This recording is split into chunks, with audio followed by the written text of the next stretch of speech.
for, we think that we are in a position to say that this World Confluence is one of its kind, one of the most successful events which brings together core issues of humanity, of spirituality, and of power, power of the inner spirit and power in a more conventional sense. Like every other year, we have a wonderful bouquet of speakers, a plethora of speakers from different disciplines who are going to speak on various issues relating to spirituality, to humanity, to power. And we would be at the end of the conference, at the end of the confluence, like every other year, we are going to be extremely enriched spirituality. That is our belief. So right at the outset, may I request Dr. Hariprasad Kanoria, who is a truly versatile person, an industrialist, a banker, journalist, educationist, philanthropist, of course, and a social awakener with an extraordinary mission and vision of enhancing spiritual value and service to humanity. It goes without saying that it is his single-minded dedication, his sincerity, that is the one reason why this World Confluence of Humanity, Power and Spirituality is so successful. So it is over to Dr. Hariprasad Kanoria, who is now going to welcome all our viewers all over the world. Dr. Kanoria. Dear brothers and sisters, globally, welcome to the 14th World Conference of Humanity, Power and Spirituality. On behalf of my family and myself, I wish you and your family a Merry Christmas and a Happy New Year. I deeply express my gratitude to all the eminent speakers for their gracious presence to enlighten years. The deliverance will imbibe and ignite the spirituality in years. The universe is the manifestation of Universal Father. God is our Father, Mother, and friend. God was alone. He said, I am alone, let there be many. Eko ham bahushami. God has manifested, yes. God has manifested, yes, in his own image. We are unit of cosmic divine intelligence. We are perfect and divine. God is seated in our hearts of all beings. God is the force, wisdom, and intellect within years. Universe is unity with diversity. Lord Krishna has said to his disciple Arjuna in the battlefield of Mahabharata, the entire universe has been manifested from me. All beings are dependent on me, but I am not dependent on them.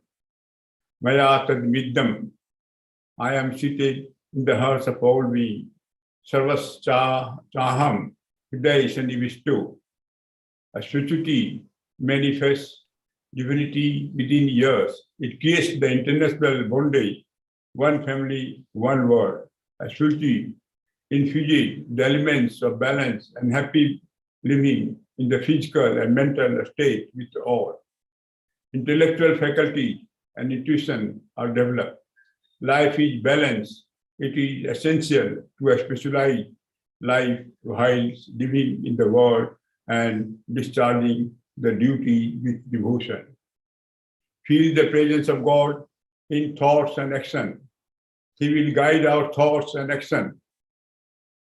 We will overcome the storms of life with courage and joy. Spirituality give the depth of intelligence and intuition to cross the ocean of problem. God conspire with a person who works righteously with years, with the true spirit of the Almighty, without expectation of reward. God is omnipotent, omniscient, omnipresent. God is everywhere and in everything. Truth, internal order, austerity, internal order, austerity, simplicity, hard work, with devotion, humility, and humanity uphold Mother Earth to give us bounty to live a full span of life happily and united amidst diversity in grace, free from evil. The world is facing unprecedented, challenging time. We can only tide over this storm by building a power, a spiritual muscles and iron and nerves of a steel. God never punishes us. We suffer for our past and present karma action. God has oceanic love for his children. He is very emphatic, pray in devotion for forgiveness, for committing any mistake knowingly or unknowingly. Having him in our consciousness, we can overcome all the obstacles of life and accede to success. Our whole beings tell us when we are doing wrong. Feel God voice. He is quiet when we do not listen to him. Constantly follow the inner voice of conscience, which is the voice of God. We tenaciously and cautiously, courageous, fear nothing, except bad habits, bad companions, and weakness.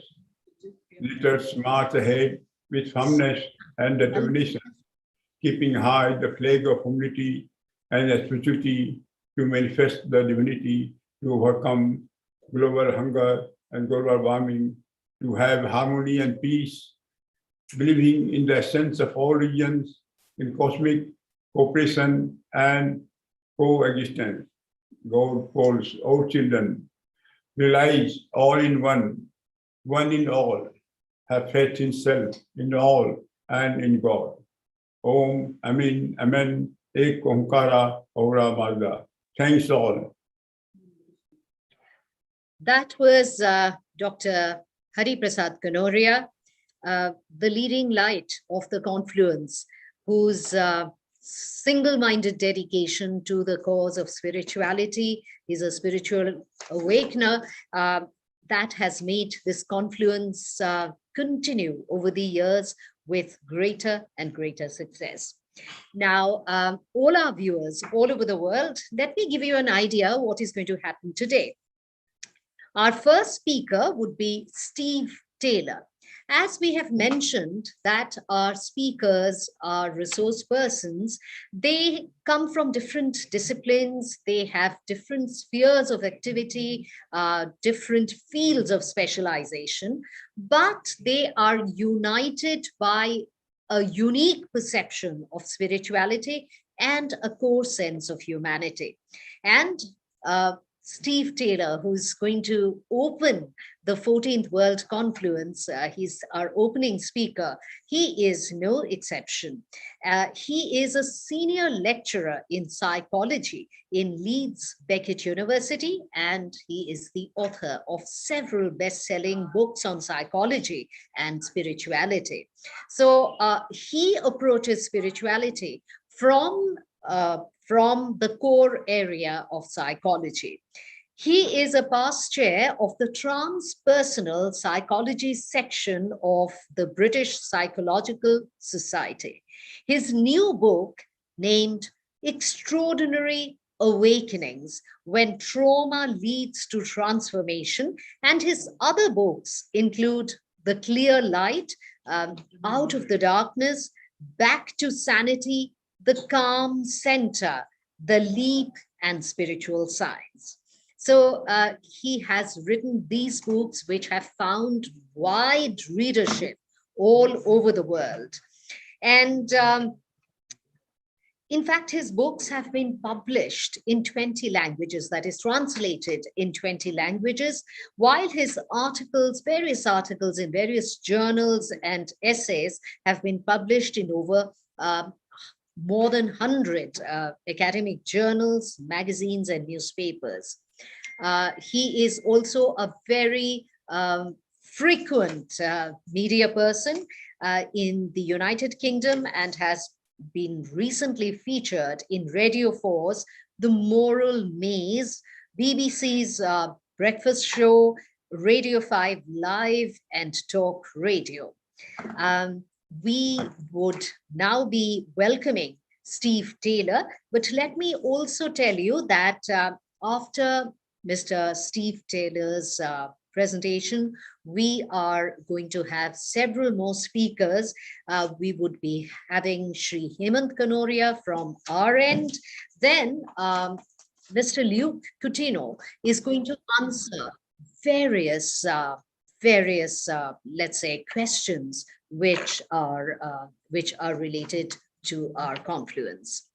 So we have Dr. Eben Alexander, who would also be speaking today, and Bhuvan Lal, a well-known filmmaker, is also part of our the very distinguished panel who would be participating, and Srimad Swami Suparnananda Ji Maharaj would also be participating. So we would just check once if Mr. Steve Taylor is ready.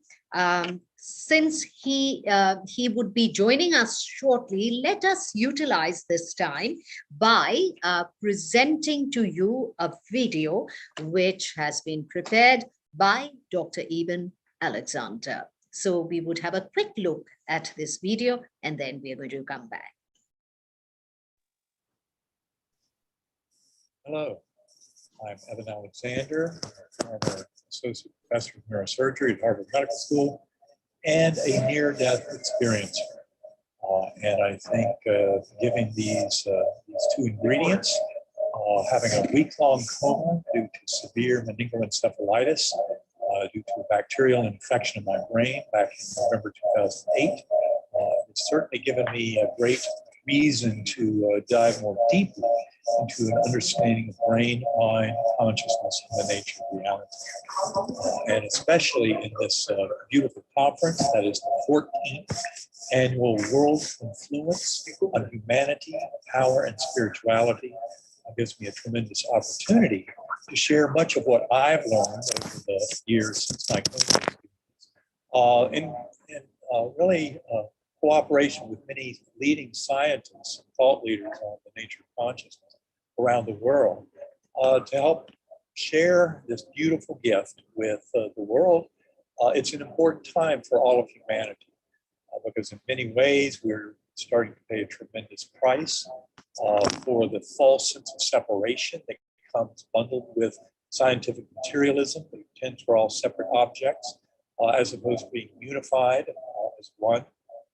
And the price we pay comes in the form of economic greed, corporate greed, and that includes military-industrial complex, tremendous problems with our fossil fuel industry and other industries that really ignore the plight of our planet with carbon dioxide buildup, climate change, global warming, all of these things, an existential threat to our existence. Yet I believe that the answers, that the way out from this dilemma is something that's becoming increasingly clear as we learn more about the nature of consciousness. In many ways, this is about a consolidation of spirituality and science, because in fact, in many ways, science is leading the way in this revolution. And yet, materialist science, science that I worshipped before my coma, and I do not use that term lightly, because materialist science is a faith-based religion that actually is not supported by the evidence, as well as some of the faith-based religions. But we'll get into that a little more shortly. The way all of this came to me was a tremendous gift to describe a near lethal case of bacterial meningoencephalitis as a gift. And yet, when I look back on it all, I can't consider it anything but. It's been a tremendous gift in my life, helping me to come to a deeper understanding of the nature of my relationship with the universe. And I think in many ways, all of us can learn similar lessons. We expand our minds more profoundly to incorporate these kind of lessons. The lessons I'm talking about hinge mainly in the world of near-death experiences.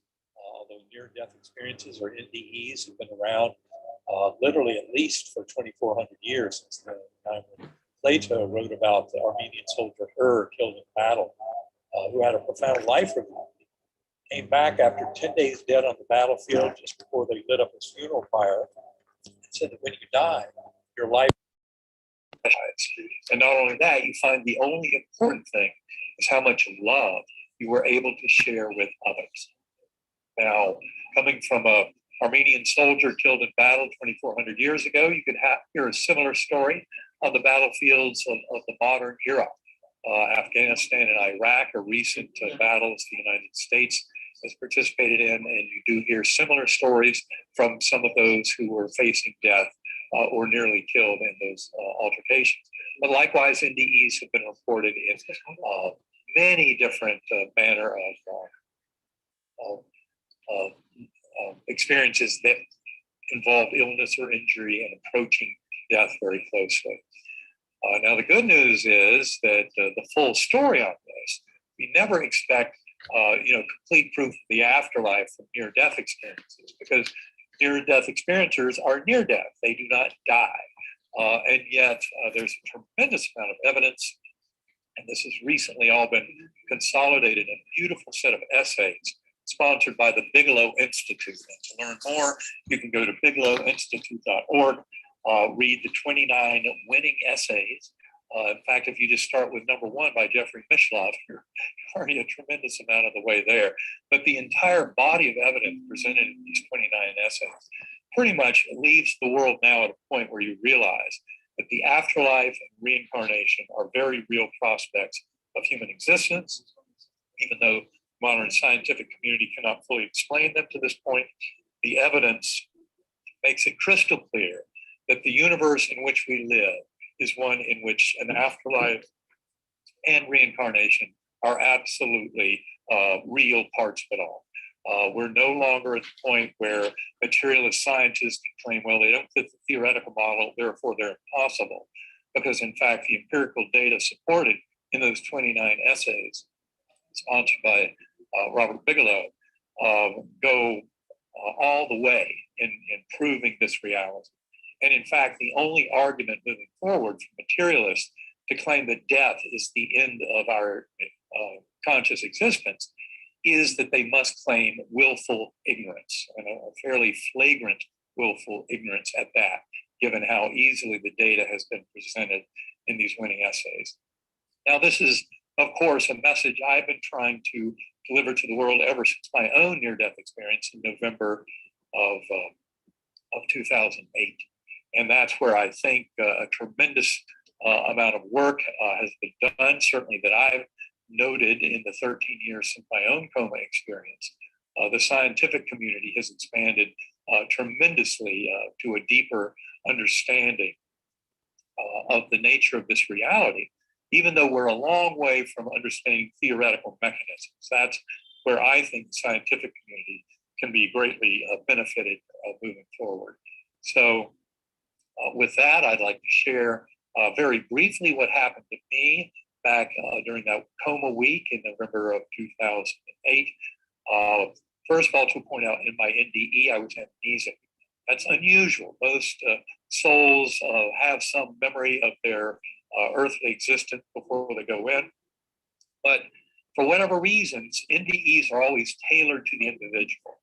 And even though the similarities far outweigh the differences, in my mind, tie these extraordinary experiences together in a very powerful empirical data set, the fact that I was amnesic was actually crucial for some of the deepest lessons I was to learn from this. And in fact, if I had gone in and experienced the traditional NDE, say, for example, my adoptive father, the neurosurgeon who was so influential in my life, who passed over 4 years before my coma, if he had been there, I would have been a little more likely, in spite of a 1 in a million diagnosis and a 1 in a billion recovery, to have labeled it all just wishful thinking. It's not that you see who you want to see on the way out.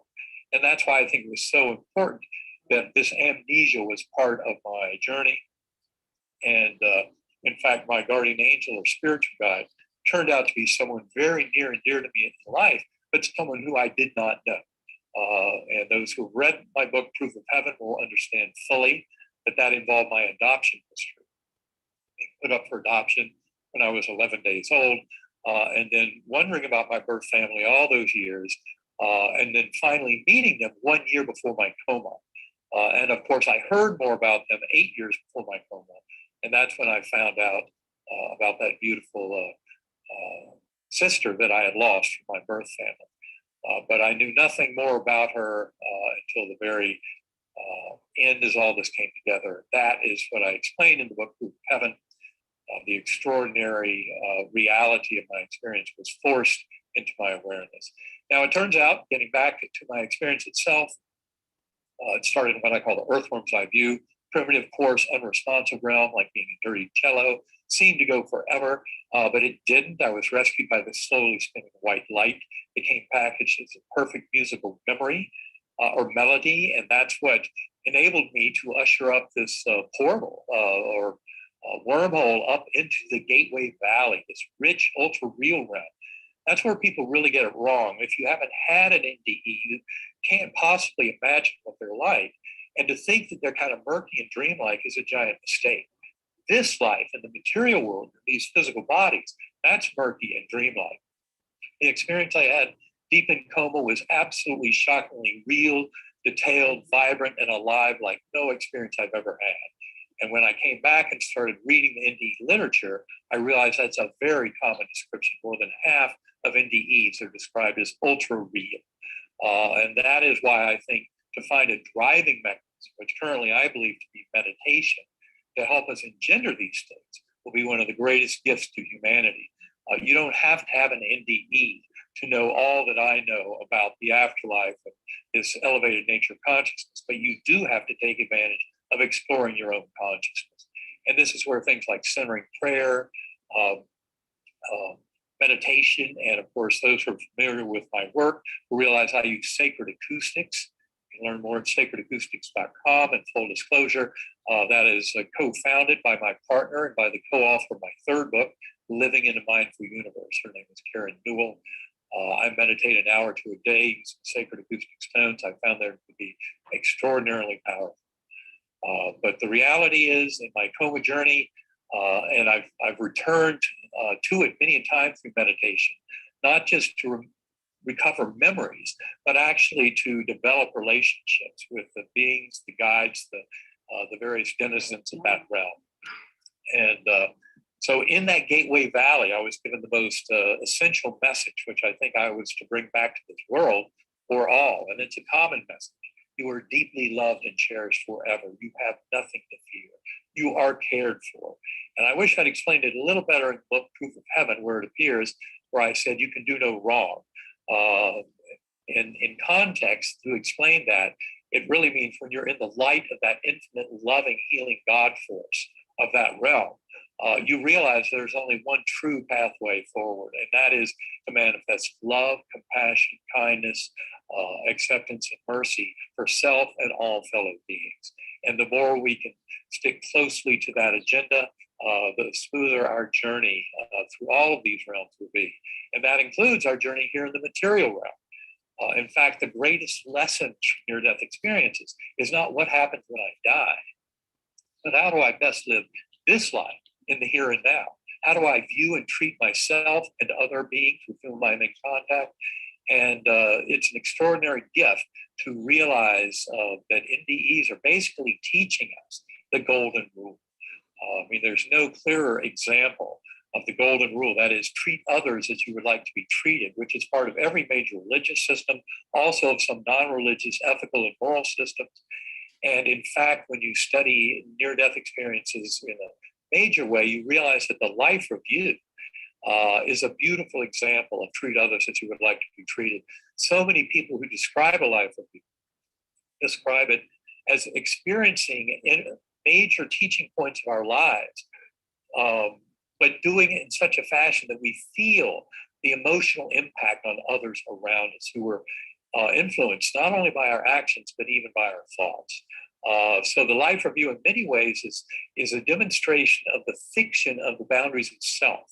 You know, when we live in these bodies, we have what we claim is our own mental experience, although the world of parapsychology is full of examples of non-local consciousness, of telepathy, of precognition, of remote viewing, of out-of-body experiences, of presentiment, precognition, knowing the future, at least seconds to minutes in advance. And then, of course, you have distance healing and the power of prayer and healing self and others. And then, of course, that extraordinary body of literature, more than 6 decades now of data from the University of Virginia and other researchers around the world who have studied past life memories of children suggestive of reincarnation. In fact, when you review that literature, you realize reincarnation has to be real. It's occurred many, many times and been proven in well-documented cases. So we just need to accept that our souls come back again and again. In fact, the way I came away from my NDE was a realization that it's all about relationships, and that's why love, compassion, and kindness are so absolutely crucial. So in this journey, in this Gateway Valley, that beautiful angel on the butterfly wing gave me those loving lessons. And then angelic choirs above that were emanating chants and anthems and hymns that were fueling this incredible joy and merriment down below me, where I witnessed thousands of beings. That when I came back to this world and was writing up my memories, I said there were souls between lives.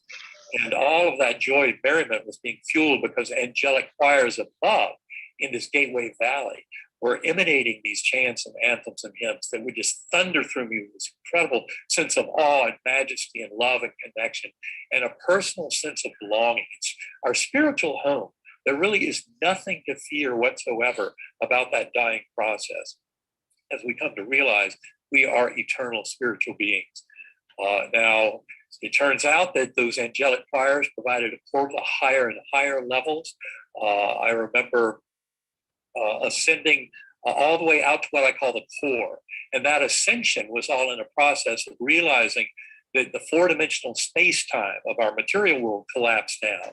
And then that whole spiritual realm that I witnessed in the Gateway Valley with its ultra reality and this becoming of others, this knowledge through identification, this extraordinary mode of knowing, the same place where our life reviews occur, where we reunite with higher soul, with soulmates, and then plan next incarnations. All of that kind of thing would occur in that realm. And yet now I was ascending to higher and higher levels to experience pure oneness with that infinitely loving and healing divine force of God.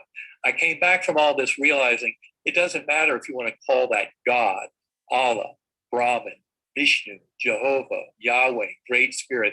All those are just linguistic terms that try to define and limit the deeper reality of the truth of that infinitely loving God force at the core of our very conscious awareness. This was an extreme revelation for me on my journey, having grown up in a Methodist church with a fairly conventional view of Christianity. To become one with God in such a profound fashion was something I never would have remotely considered for my religious beliefs. And likewise with reincarnation, that was never taught to me in my Methodist church. And yet the obvious nature of reincarnation was shown to me in two different forms, the what I call the flying fish metaphor, and then there was the Indra's net metaphor. These two very powerful images that were shown to me deep in my coma experience in that core realm, in that realm of oneness with the resolution of all dualities, these visions of eternal souls going through multiple incarnations together, all in a process of growth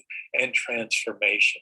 So it's not a concept of immortality or of reincarnation that is identical, for example, with some interpretations of Buddhism, because this is one filled with grace, with the knowledge that we are growing towards something. In many ways, I came to see it as the evolution of consciousness itself. Just as Pierre Teilhard de Chardin, the famous paleontologist, scientist, and French Jesuit priest, wrote a book called The Phenomenon of Man in the mid-20th century, in which he made it clear that evolution was indeed happening, but not just some limited little puny form of evolution with biological selection on Earth, but that all of consciousness was evolving. And in fact, that's what I believe my Indra's net vision showed very clearly. And I would cycle through these realms. I would tumble back down to that earthworm eye view, but I learned by remembering the musical notes of the melody, I could conjure up and come back into that Gateway Valley, and then the angelic choirs provided a portal to the even higher levels again and again, until there came a time when I was to head back. They had always promised me, you're not here to stay, you'll be going back. I'd come to believe that was back to the earthworm's eye view, but in fact, I was headed back to this earthly realm. I didn't know that. That was on day 7 of coma.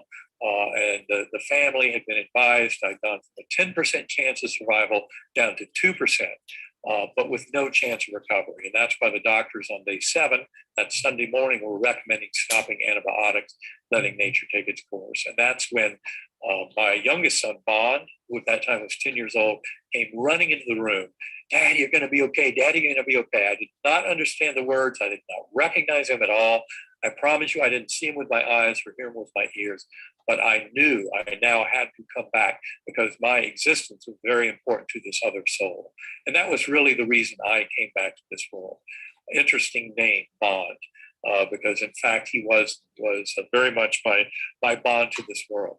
And the 13 years since then, working with scientists around the world, you can learn more, for example, at GalileoCommission.org. I'm on the scientific advisory board for that group. Also review all those BigelowInstitute.org papers to learn more about all the evidence suggesting we're eternal souls and that there's nothing to fear about death. But it's important to point out that our lives here, this is where we get the work done in this material world. We don't get the growth done in those outer realms. That's the spiritual realms. That's simply where we plan to come in here, even though we know we will have programmed forgetting, that we won't necessarily remember those past lives and between lives experiences. As the doctors like Ian Stevenson and Jim Tucker, who've written about these thousands of cases of reincarnation memories of children, will tell you, you have to harvest those before age 5 or 6 because they're covered over by natural processes after that. But the deep reality is all of us can recover such memories through meditation, through hypnotic regression. And I strongly recommend meditation as a mode for getting deeply into this understanding. There's plenty of scientific work that we discuss in our book, Living in a Mindful Universe, and I discuss in many of my other talks. For example, how the use of psilocybin, magic mushrooms, has been shown to basically allow the decrease in neuronal activity throughout the brain, and yet profound phenomenal experiences. That's been documented in numerous papers. It basically is showing us the brain is not the creator of consciousness. That was something crystal clear to me in my journey because there's a case report on my medical records. It came out in the Journal of Nerves.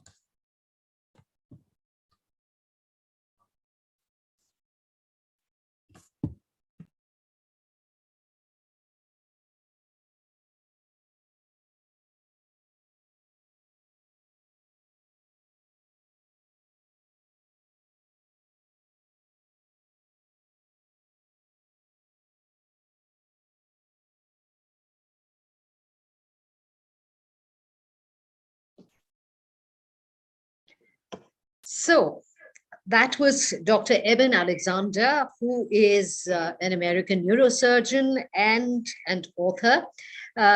He was talking about a very, very interesting topic because he himself had this personal near-death experience, and he had written a book about it, Proof of Heaven, a neurosurgeon's journey into the afterlife in 2012. The incident happened in 2008.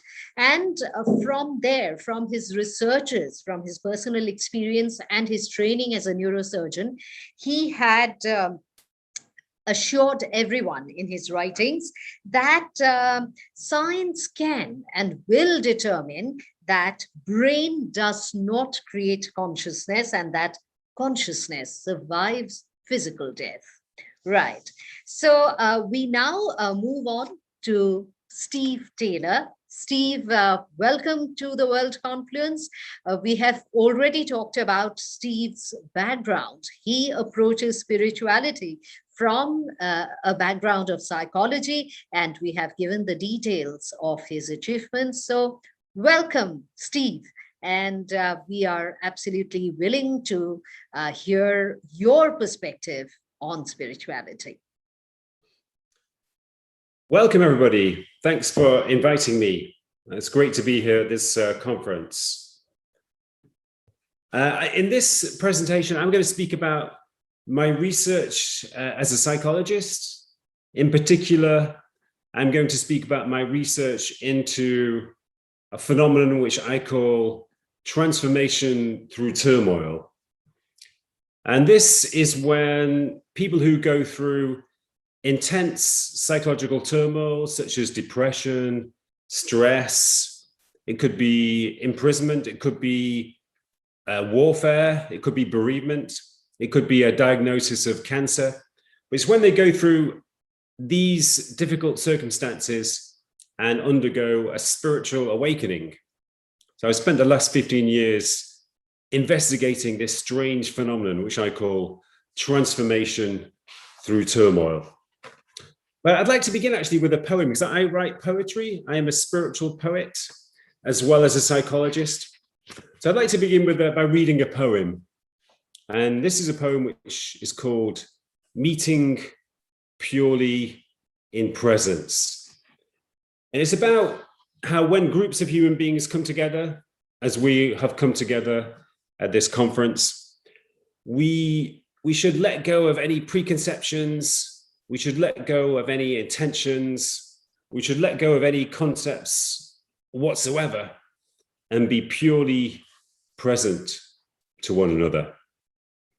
So let me read this poem and we can meditate on the meaning of the words that I speak in this poem. This is meeting purely in presence. Let's meet without pretense, without hierarchies of status or artificial shows of respect, without trying to impress each other with our knowledge or charm or humor.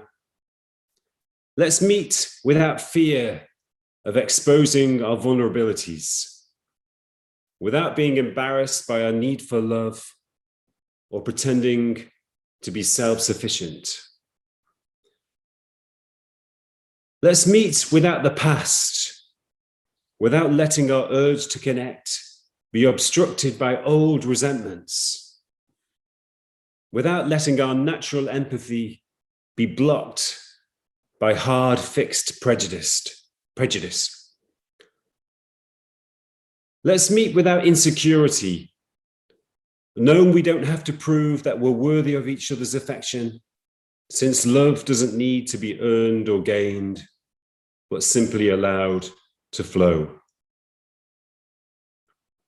Let's meet without intentions, without any designs or goals, knowing we don't have to try to relate to each other because we're already related, knowing that there's nothing we need to do except allow ourselves to be.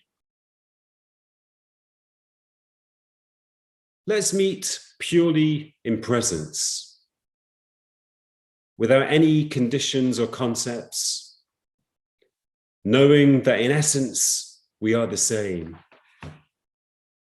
And in being, we are one. So let's, for a moment, wherever we are in the world, no matter how we are separated by physical distance, let's sense the connection between us right now. And let's be purely present to each other. Letting go of all concepts of the future or past, letting go of any intentions or preconceptions, just being purely present to one another.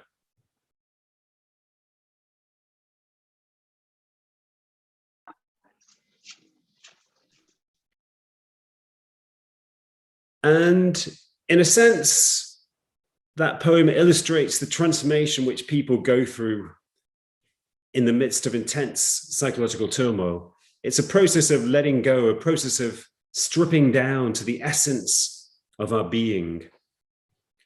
And I'm going to describe I'm going to illustrate this with some examples from my research. But let me just ask you a question first. I want to ask you all a question. And I'm going to share a slide actually to show you the question. I think I'm able to share slides. Here we go. I'm going to ask you this question. Have you been through a traumatic event which has led to a spiritual awakening or to significant spiritual development? Does that apply to you? Have you ever been through a traumatic event which has led to spiritual awakening or significant spiritual development? Feel free to reply in the chat box, or to even to talk about your example in the chat box. But I think a lot of spiritually orientated people have been through some form of trauma, some form of turmoil earlier in their lives, which has led to spiritual development or spiritual awakening. And I have found that it's very common for people to have sudden spiritual experiences when they are in the midst of incredibly stressful events. I'll give you one example here. This is one example from my research. This was a soldier, an American soldier, who was fighting in the Vietnam War. I think this was in 1969. And in the midst of the terror of the battle, he had this tremendous spiritual, mystical experience. And this is how he described it. He said, "With casualties mounting, I was in a state of high anxiety, and there was no way I would live through this seemingly endless battle. At one point, after carrying yet another severely wounded Marine to a waiting chopper, something happened to me. It's actually indescribable, but I'll make a feeble attempt to do so. I opened up literally from my perspective. I came out of myself. I expanded infinitely. I disappeared. It didn't last long, but it was the most powerful experience I've ever had." This experience was life-changing, but when this man returned to America after the war, he became a spiritual seeker because he wanted to find the meaning of this experience, and he wanted to recapture this experience. He didn't know anything about spirituality before, but he naturally gravitated towards Buddhism and Hinduism and other spiritual approaches in order to find the meaning of this experience. But also, I found in my research that when people go through these intensely stressful situations, they don't just have experiences, but they can shift, they can undergo a permanent shift into a different state, into a permanently spiritual state. In other words, they can undergo enlightenment or spiritual awakening. And this is a phenomenon which I call transformation through turmoil. And I write about it in my new book, Extraordinary Awakenings. It doesn't really matter what the type of trauma is, just any really intense or severe form of trauma can bring about sudden spiritual awakening. It's almost as if there is a latent spiritual self, a latent spiritually awakened self, which is dormant within some people. And when they go through intense trauma, which breaks down the ego, then this latent self arises inside them. It often happens in prisoners. I've found so many cases of prisoners who've undergone sudden spiritual awakening. And usually it happens with long-term prisoners who don't have any hope of getting out, who don't know if they will get out. At a certain point, they have to accept the reality of their situation. And they also, because they spend so much time in a turbulent environment, they are forced to go inside themselves. They are forced to look inside and explore their own being in a way that they've never done before. And in the process of exploring themselves, they find a spiritual essence that they were never aware of before. They find a more authentic, deeper spiritual self. And once you gain contact with that self, then you never lose contact again. Once you have that first glimpse, then it's always open to you. It often happens in addicts too. After a long period of addiction, the ego may break down. People begin to lose everything that which defined them as a person. Their identity slowly dissolves away, and a new self seems to be born inside them. And that often manifests itself in a sudden disappearance of addiction, which I call addiction release. It's a very mysterious phenomenon where people who've been addicted to alcohol or drugs for many, many years suddenly become free of their addiction in a moment of transformation. Let me just give you a couple of examples. This was a lady called Irene who was diagnosed with cancer. And she experienced a transformation right after being diagnosed with cancer. This is how she described it. She said, "It was the first time I'd seen death as a reality and realized that life is just temporary. The following day, I woke up and thought, I'm just so lucky to be alive, the fact that I'm still here. The air was so clean and fresh, and everything I looked at seemed so vibrant and vivid. The trees were so green and everything was so alive. I became aware of this energy radiating from the trees. I had a tremendous feeling of connectedness." And she said that this feeling was really intense for the first few weeks, and it's remained ever since. It just blew me away, it really did. I used to just sit and think, this is so amazing that things could just fall into place so quickly. So that came from, as you said, it came from becoming aware of the reality of death, becoming aware of the preciousness and the fragility and the temporary nature of life. It came from no longer taking life for granted. And Irene was lucky. Her cancer went into remission, maybe because she accepted it in this way, and she shifted into this higher state of being. But even though her cancer went into remission, she remained in this higher state. She remained in this heightened state of appreciation and this state of awe and wonder at life itself. Let's give you another quick example. This is a woman called Eve, who was, she was an alcoholic for 29 years, a very severe alcoholic. And she went through the process of losing everything because of her alcoholism. She lost her friends, she lost her family, she lost her job. She couldn't hold down a job. She lost her possessions. She lost her self-respect. And eventually, she had nothing left. She was living on the street. She was homeless, and she was shoplifting just to keep going with her alcoholism. But she'd reached the point where, she wasn't even enjoying drinking. It was just to control her withdrawal symptoms, to stop herself shaking or to stop her hallucinations. And at this point, she decided that she had no option but to commit suicide. She had no hope. She couldn't stop drinking. So she decided she was going to commit suicide. So she tried to commit suicide by jumping in front of a coach, which was traveling at 40 miles an hour, but the driver swerved and she survived. But in the moment of attempting suicide and surviving, something changed inside her. She underwent a radical shift. And what happened afterwards was that she was taken to her mother's house, and the mother gave her a drink because she was an alcoholic. She felt she had to give her a drink, but she couldn't drink it. She said, I picked up the glass, I lifted it and put it down. I kept picking it up and putting it down. It wasn't me that was putting it down.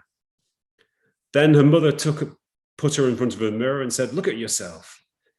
So she looked at herself and she said, it was one of the most surreal experiences I've ever had. I had no idea who I was. I didn't connect with my reflection. I felt like a completely different person.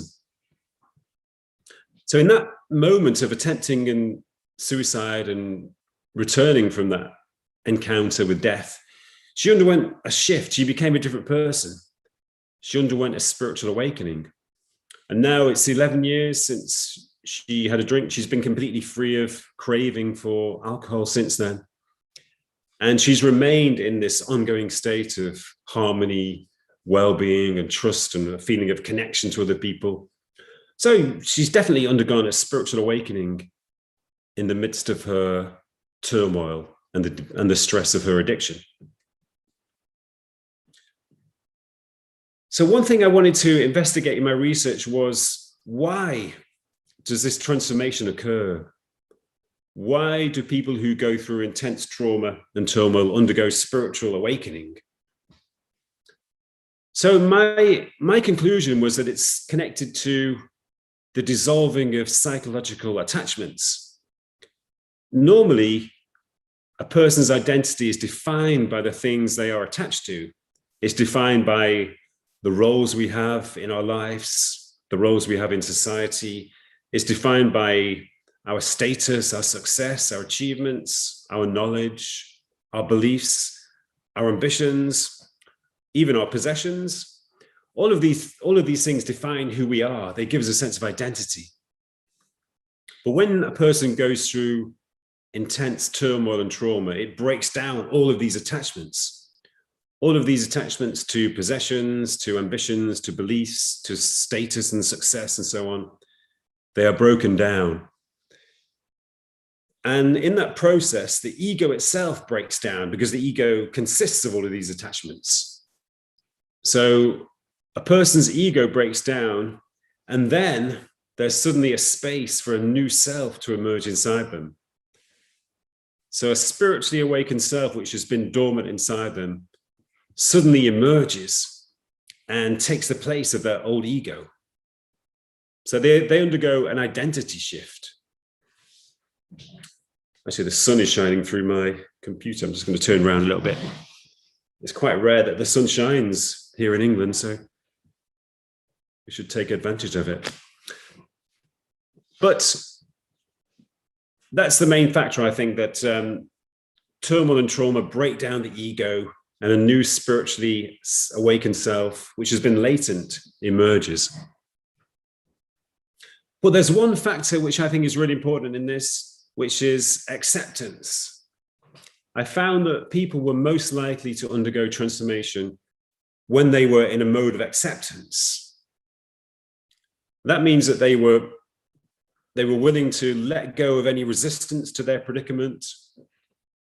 They were willing to face up to the reality of it and open themselves completely to the reality of the situation, to embrace it, no matter how painful or how negative it was. So acceptance was the alchemical power which gave rise to this transformation. That's why I sometimes refer to the alchemy of acceptance. And that's something we can learn from these experiences. We can all apply the alchemy of acceptance to our own lives. And we can also apply the process of dissolving psychological attachments to our own lives. It reminds us that it's really important not to be attached to too many concepts or too many preconceptions about our lives. It's important not to be attached to beliefs, to status, to success, to ambitions, and so on. The more free we are of attachments, then the more likely we are to undergo spiritual development. So I'd like to read another poem now, which is called The Alchemy of Acceptance, just to illustrate that. And as I read this poem, which is one of my own poems, you can maybe consider applying the process of acceptance to your own life. Everything which is in your own life, everything which constitutes your life, open yourself to it, accept it as your reality. Don't resist anything in your life. Whenever you resist any aspect of your life or your life situation, it creates conflict. It creates a duality between you and your life. So just try to open yourself to every aspect of your life and your life situation. So this is a poem called The Alchemy of Acceptance. Emptiness can be a vacuum, cold and hostile, dark with danger. Or emptiness can be radiant space, glowing with soft stillness. And the only difference between them is acceptance. A task may seem tedious, a chore to rush through reluctantly. Or a task may seem rewarding, a process to relish with an attentive mind that reveals more richness the more present you become. And the only difference between them is acceptance. Pain may seem unbearable, searing through you from a sharp, concentrated point, so that you have no choice but to resist, to try to escape, to push away the pain. Or pain can be a sensation that you can move toward and merge with, until it becomes soft and numb, no longer pain at all. And the only difference between them is acceptance. Trauma can break you down to nothing, destroy the identity you spent your whole life building up, like an earthquake that leaves you in ruins. Or trauma can transform you, break open new depths and heights of you, give rise to a greater structure, a miraculous new self. And the only difference between them is acceptance.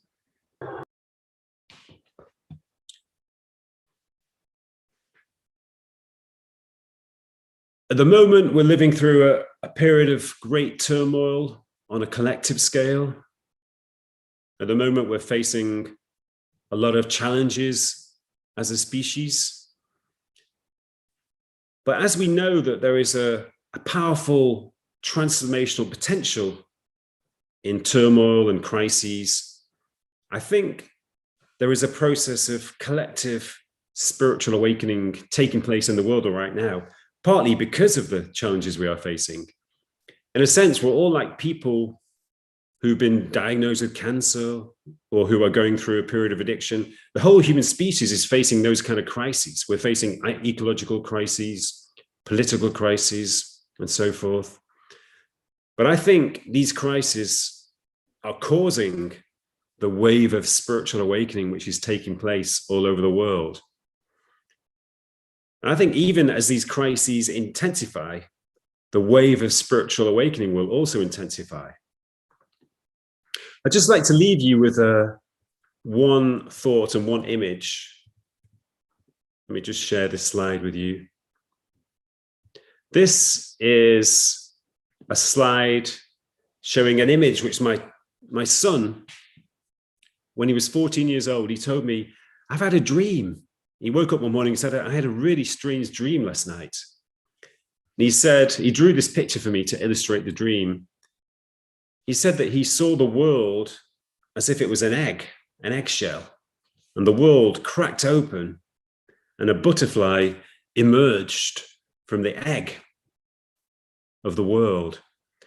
And I thought that was a wonderful symbol to illustrate the collective transformation which is taking place in the world right now. There is a new wave of spiritual awakening which is giving rise to a new type of human being. I think Sri Aurobindo, who incidentally had a powerful spiritual awakening when he was in prison, he described this as the Gnostic being, the new type of human being with a new spiritual awareness. So I think that the butterfly of this new type of human being is emerging because of the collective trauma and turmoil that we're going through as a species. And I hope that this new wave of spiritual awakening will manifest itself completely in the next few years or few decades. Thank you very much.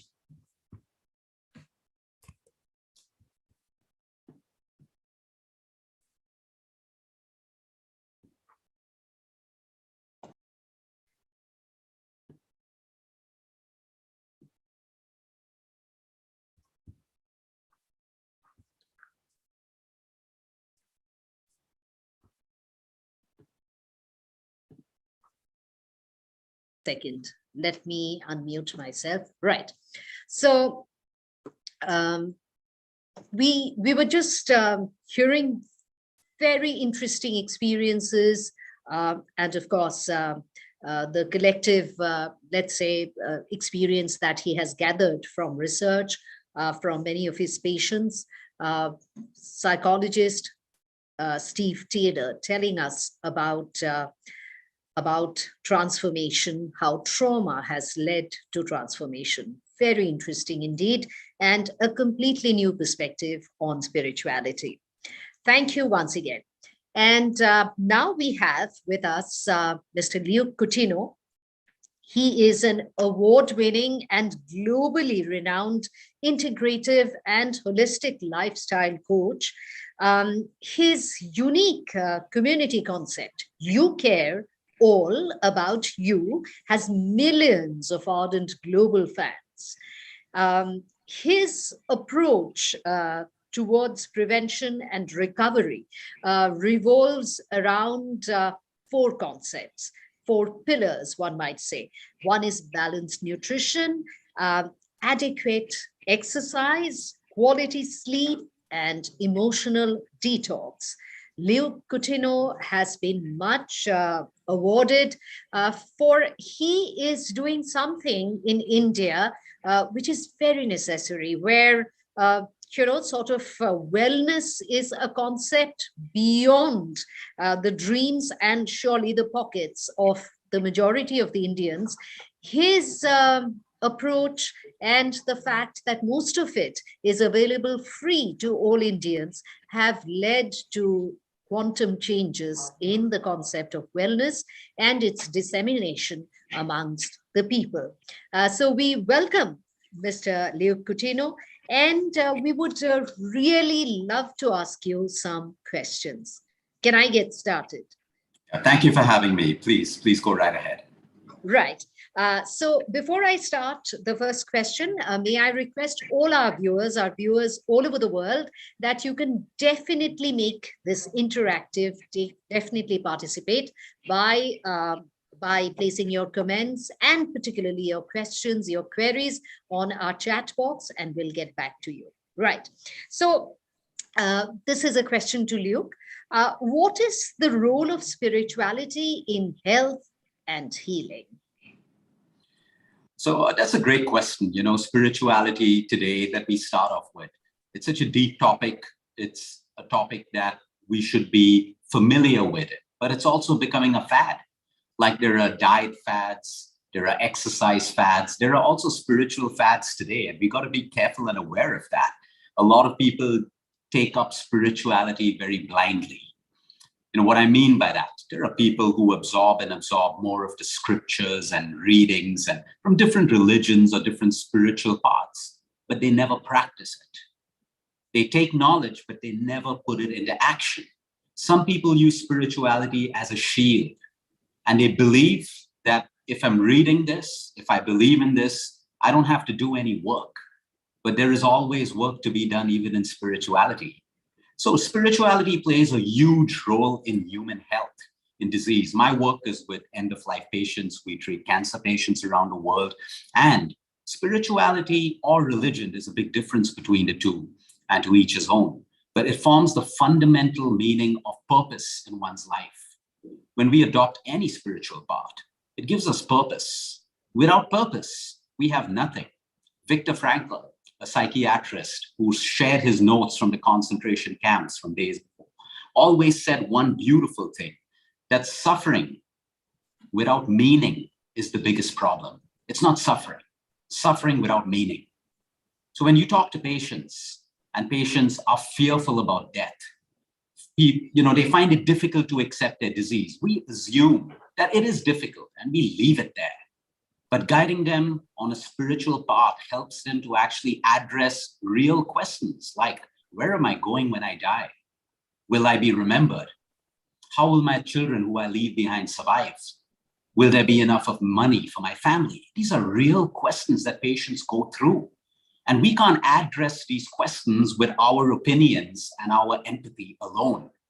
And that's why a spiritual path gives us purpose. Now, spirituality can be something as simple as compassion. If there are people across the world watching this today and they think, oh no, I need to start with spirituality, what books should I buy? While you do that, that's great, but you can start right now. Spirituality doesn't have to be a path. It can be a choice to be compassionate. That's spirituality. It could be a step towards leading a kinder life, being kinder. It could be a step towards giving without expectation. All of this together is spirituality. And then, of course, we have spirituality that goes into scriptures and the Vedas and the Quran and books, and we take lessons from that. And we share those lessons with people, and we want them to learn from those lessons. But right now, I love to talk about something called compassion. Because the biggest thing about compassion is people don't understand what it is. They find it difficult. Compassion basically means to suffer with. So if I can suffer with my patients, now we don't look at suffering in a negative way. Our patients are suffering. They don't need people to tell them what more to do. Take your medications on time. This is the biology of this particular medicine in your body. This is what's going to happen. They know all of that. We need to participate in their suffering. That is the true meaning of compassion. Someone's hurting and they hurt us. We want to hurt them back. We know they're hurting. Can we participate in their suffering by maybe not responding or not reacting or understanding that they're hurting, and our words are not going to make a difference, our reaction is not going to make a difference. So compassion simply means to suffer with. It doesn't make us doormats. It doesn't mean we have to take nonsense from people. But since your question is specifically around health, there is a huge role. So, a lot of diseases cannot be cured, unfortunately, but it doesn't mean that there cannot be healing. While a disease may not be able to be cured, there can be healing. What is that kind of healing? It doesn't mean more nutritious foods and different drugs. It means when we heal, we learn to accept what is in our body. We learn to accept the disease. And with that acceptance, how does it move us on in that journey?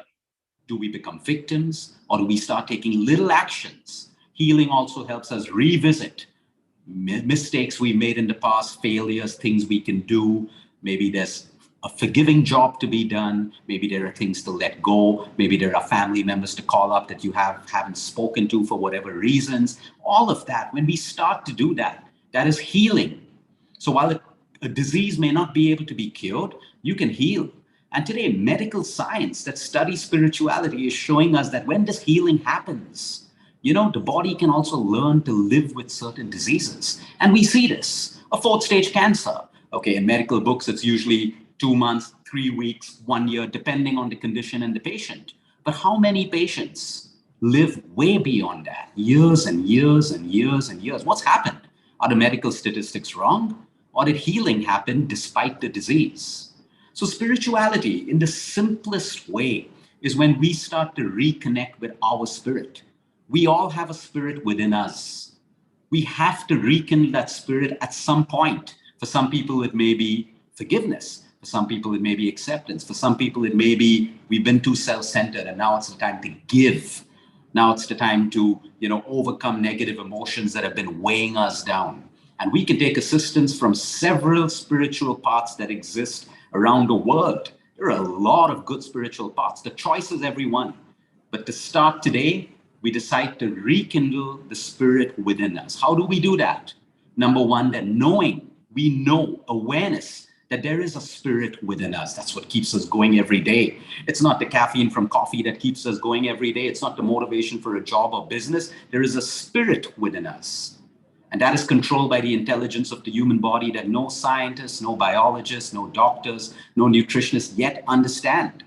The spirit is the beginning of spirituality. And then how you nurture the path that you choose to take, it plays a massive role in prevention of diseases, as well as when you have a disease, how you start the healing process beyond your medication, beyond your nutrition, beyond your exercise, beyond your sleep. So this is the role. Spirituality can help us get through difficult times. It will not take away the difficult times, but it will help us get through because there is purpose and there is meaning.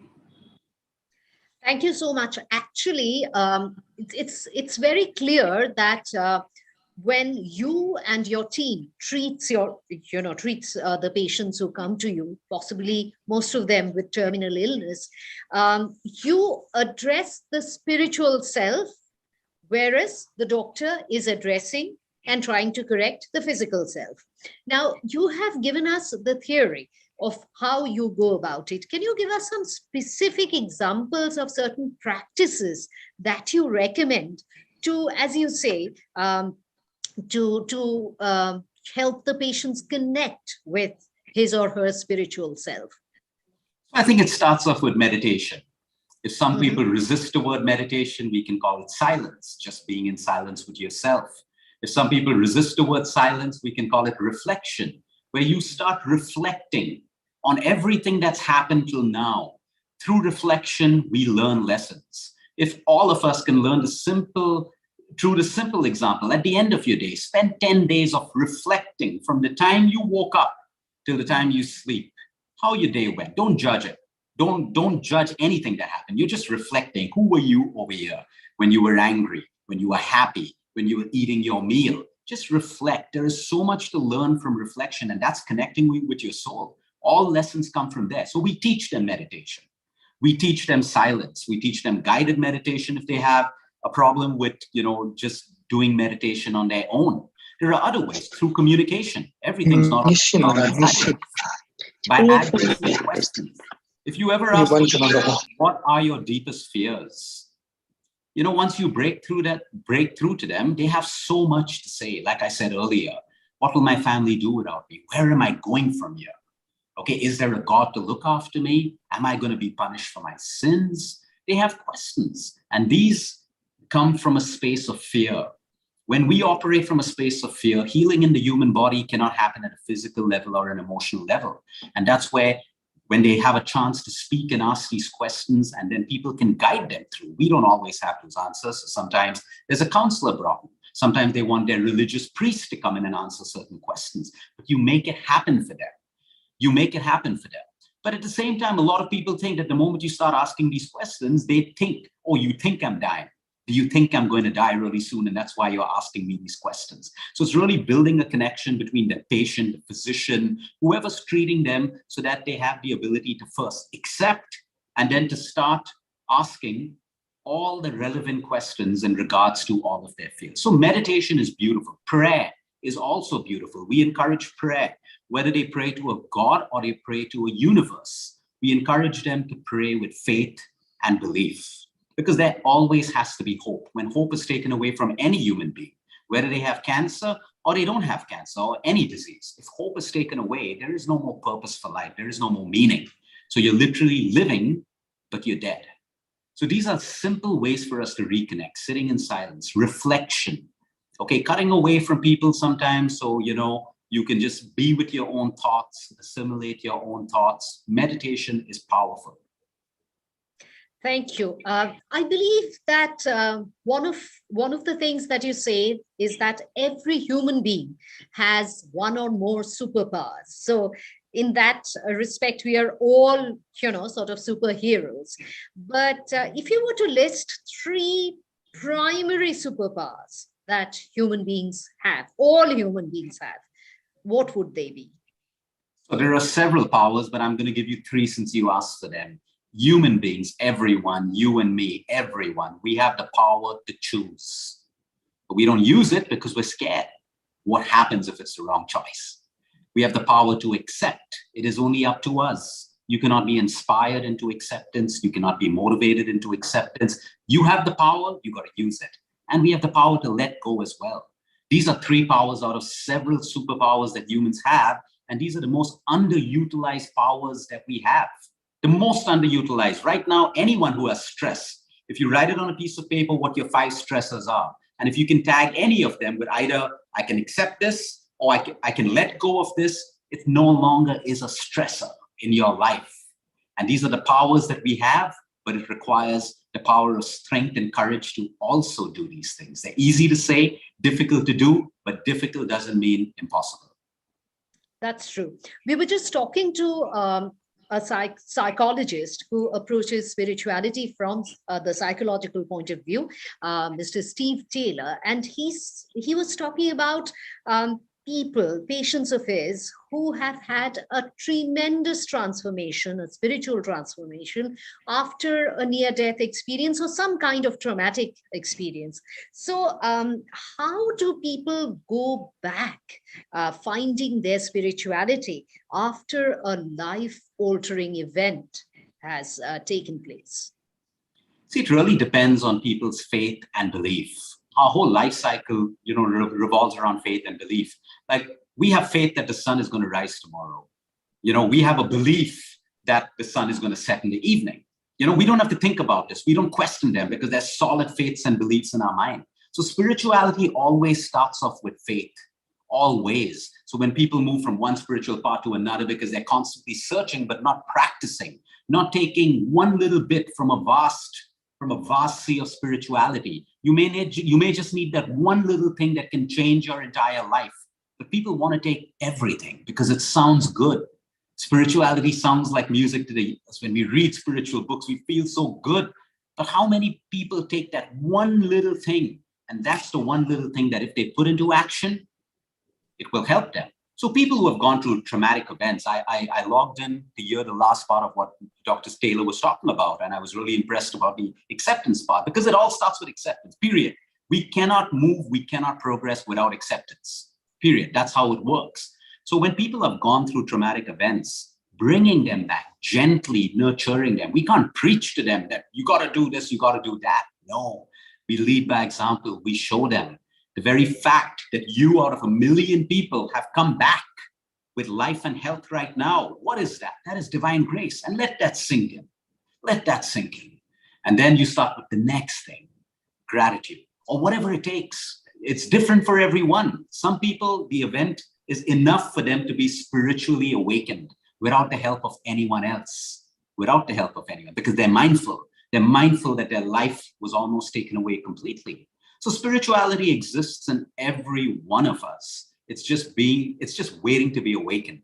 And we have to create that environment by starting off with mindfulness, acceptance, faith, belief. We just got to put ourselves there, and magical things happen when we are ready to accept that our spirit is ready to be awakened. Thank you so much, Luke. You have made everything crystal clear, and we now realize why millions of people find peace, find a spiritual awakening by coming in contact with you. Thank you once again, and go on doing the great work that you're doing. Thank you. Thank you so much. Thank you. And now we would continue the 14th World Confluence of Humanity, Power and Spirituality by requesting Sri Hemant Kanoria to address our millions of viewers all over the world. Sri Hemant Kanoria. Thank you. Good afternoon, good evening, good morning to all the dignitaries, ladies and gentlemen, here in Calcutta and all around the world.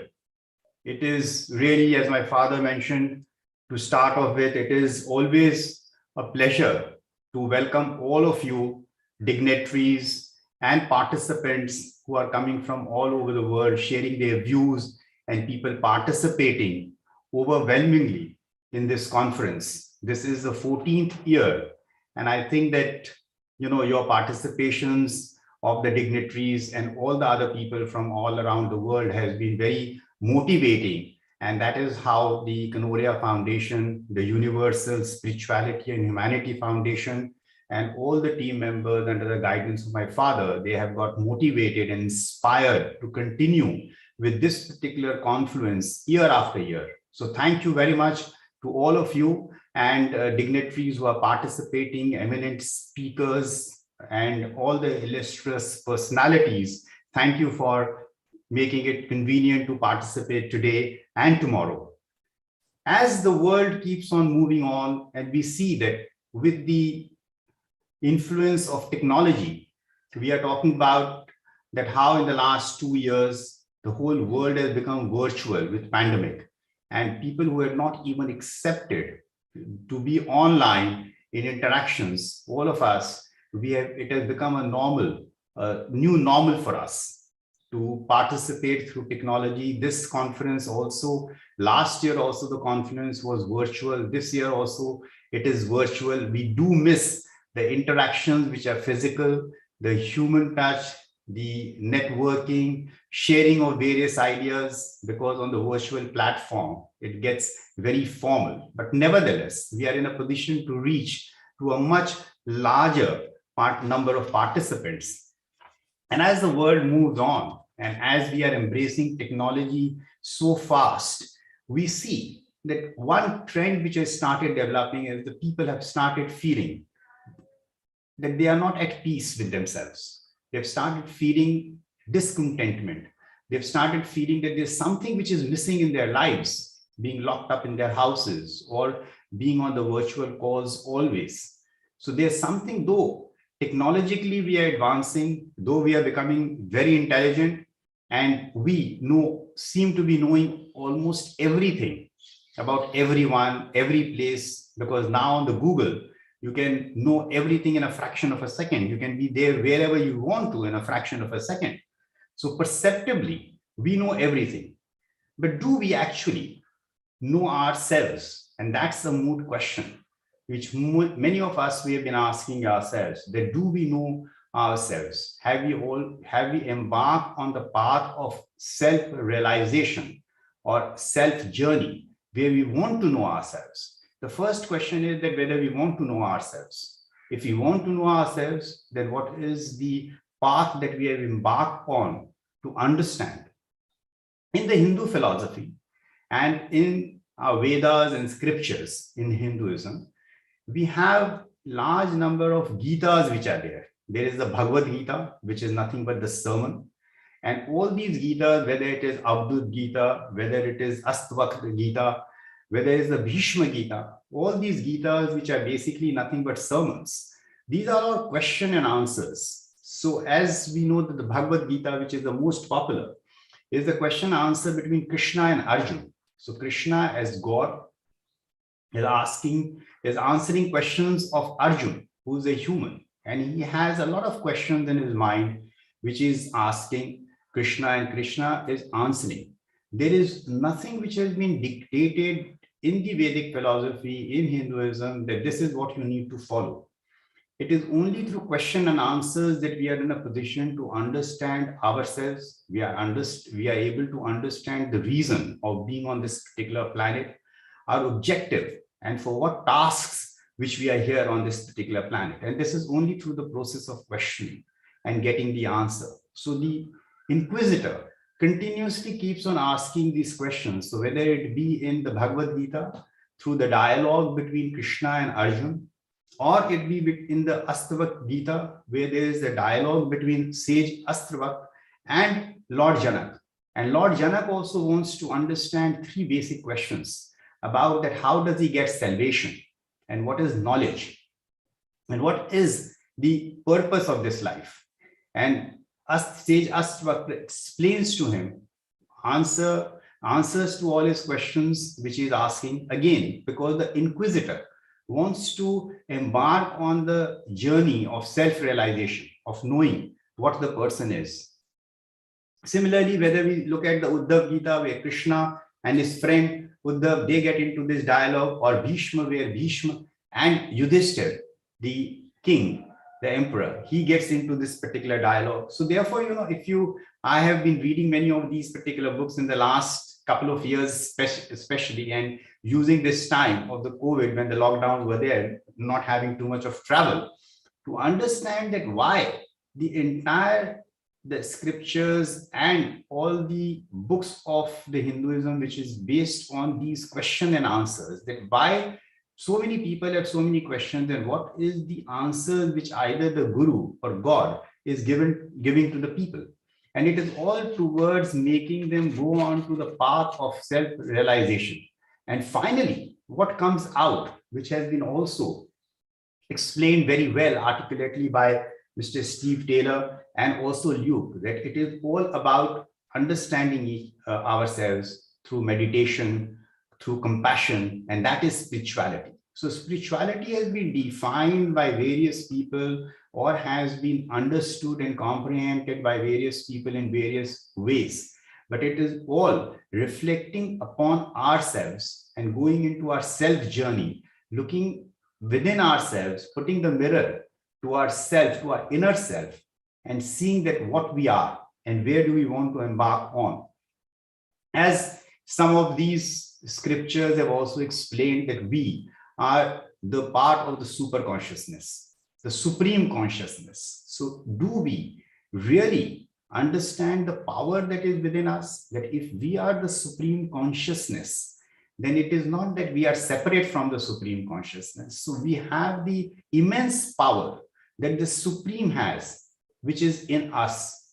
And that is one of the reasons why this confluence is also known as the confluence of spirituality, power, and humanity, because the self-power which is within us is what we need to discover. It reminds me of a story that, once in a village, there was a village lady who had gone into the jungle, and she gives birth to a child and she dies there.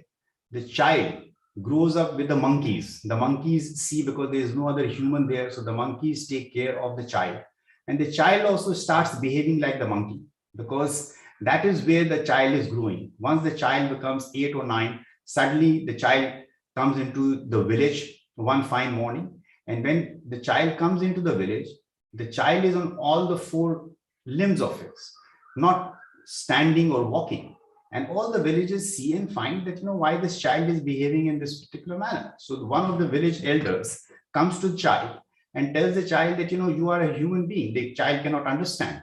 He puts them up and makes him stand up. The child then very easily stands up.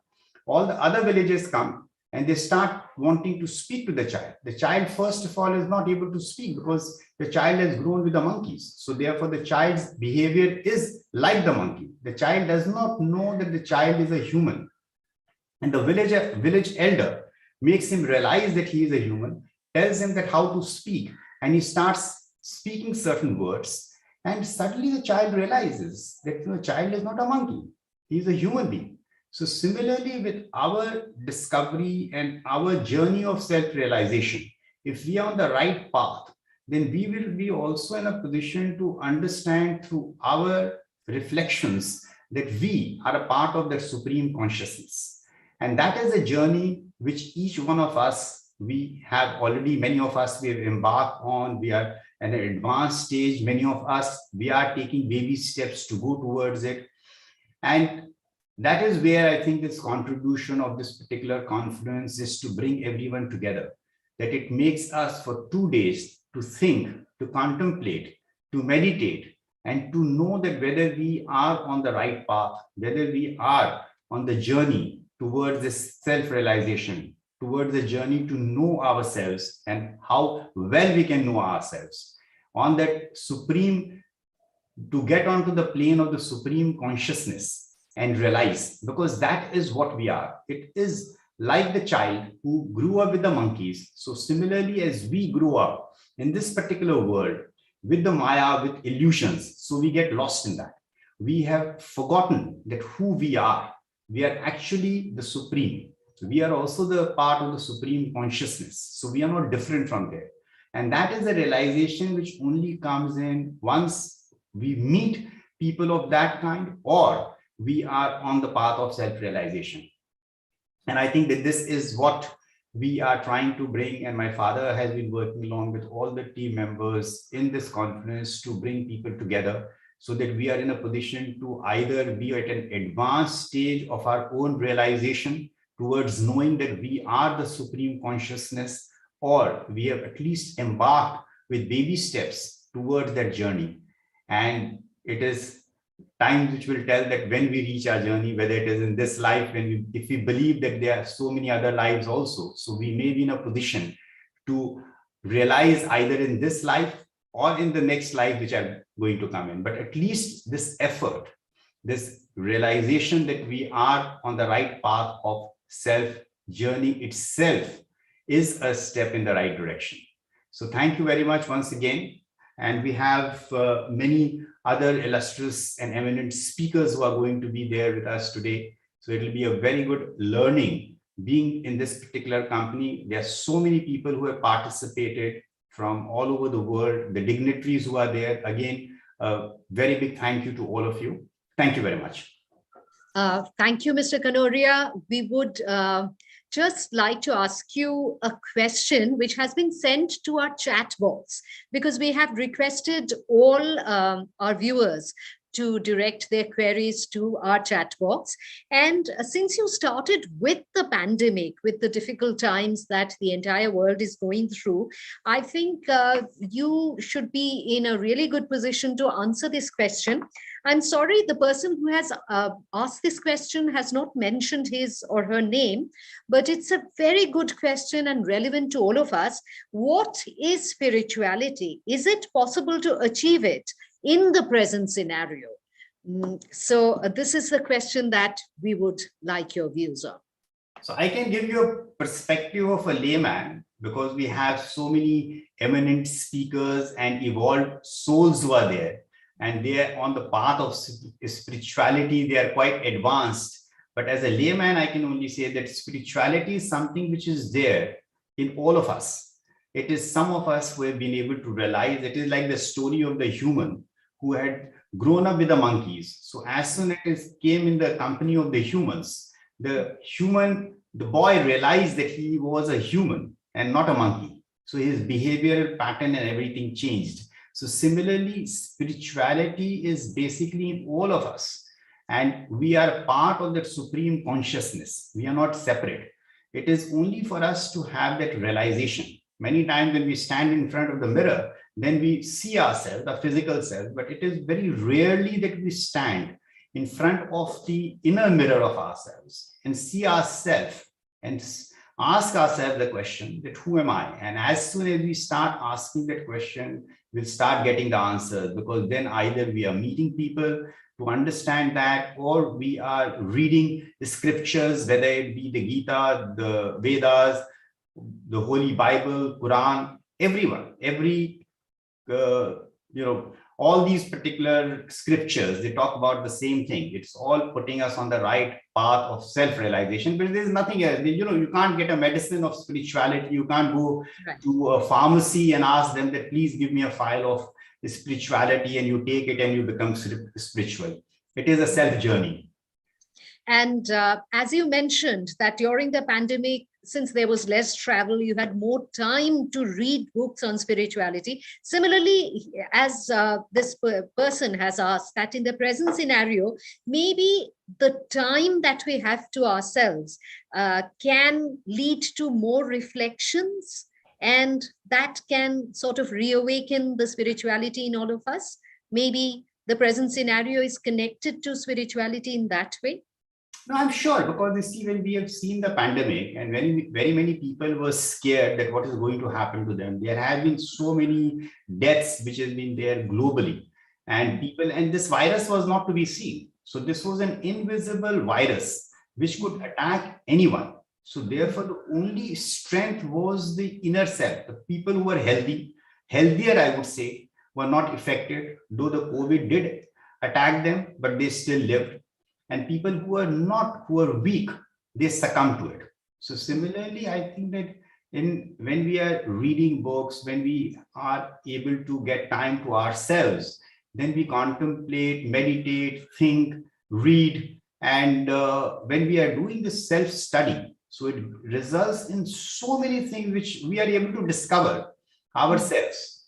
And I think that this is what the pandemic has shown us, and it has also given us the time to reflect, because otherwise everyone was busy in their own worlds, running around, and many times we did not know why we were running around and for what. Mm-hmm. Thank you so much. That was beautifully answered. Thank you once again.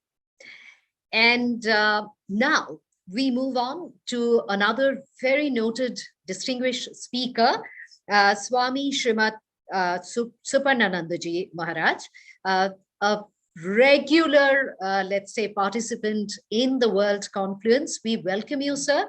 A very, very senior monk of the Ramakrishna Order, and right now he's the secretary of Ramakrishna Mission Institute of Calcutta, Bull Park. So we welcome Swamiji, pranam to you, and we look forward to your address. Namaste. Om Janani Sharadam Devi Ramakrishna.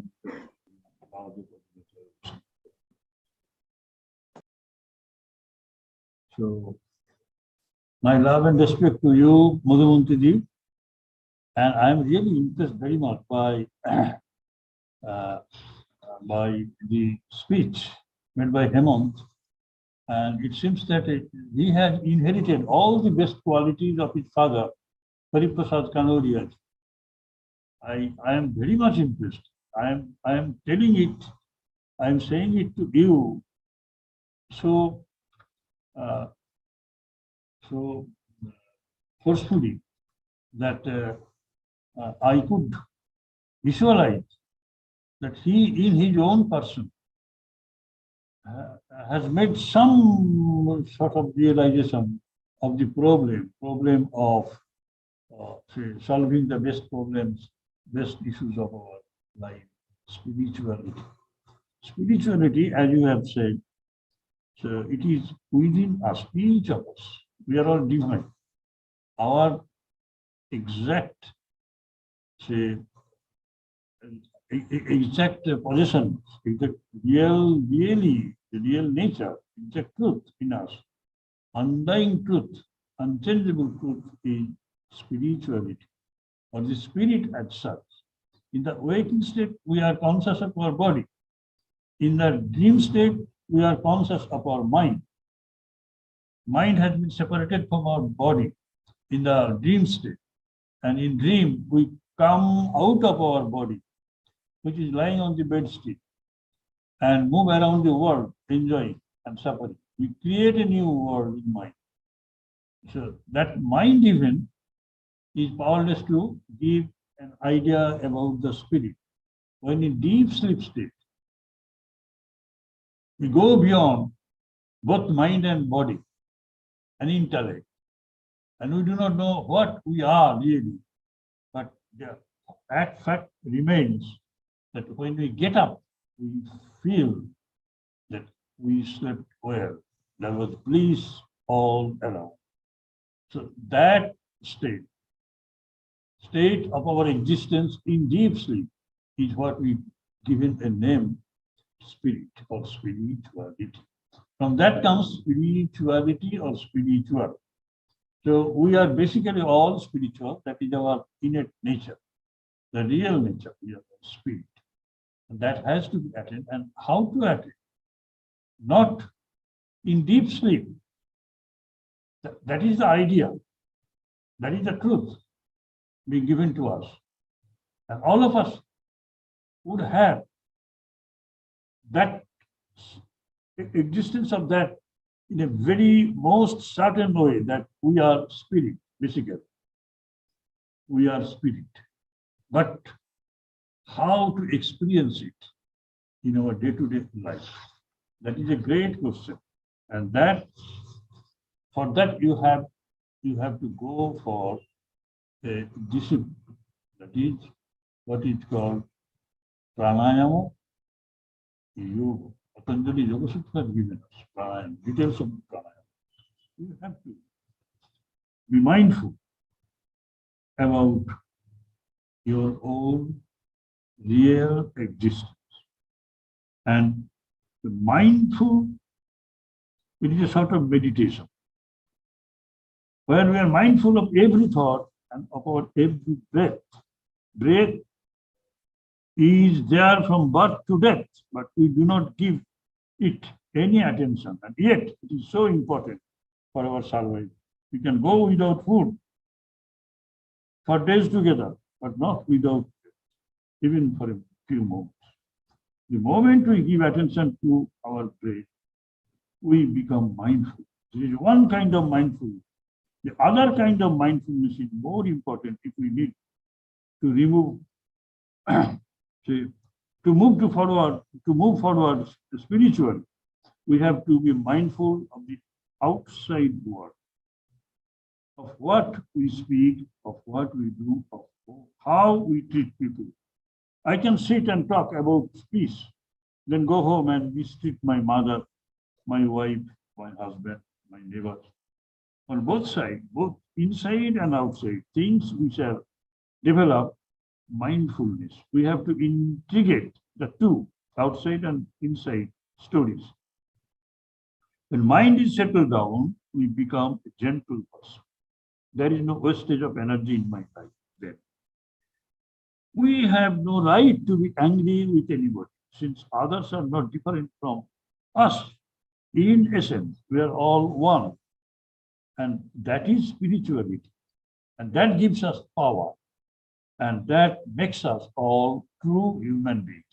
There's a connection between humanity, power, and spirituality is there on. So we are one, and our minds are also one. The change we first do, we must be the change we want to see elsewhere in society. We say that. It means be mindful. Mind is common between all of us. It is common, not body is common. Spirit is common at the highest level, but mind in the intermediate state is common between all of us, common to all. Right now, in the face of COVID-19, we have enough time at our disposal to go for looking into the different aspects of our interest. We have enough time to study our mind. And this is mind which, with the help of which, we can go to the ultimate state of our existence, the spirit. With the help of mind, which is matter, fine matter, we can get to something which is all divine. So mind, we have to take it up with all earnest. Mind has to be given paramount importance. We are speaking about the pranayama or breathing.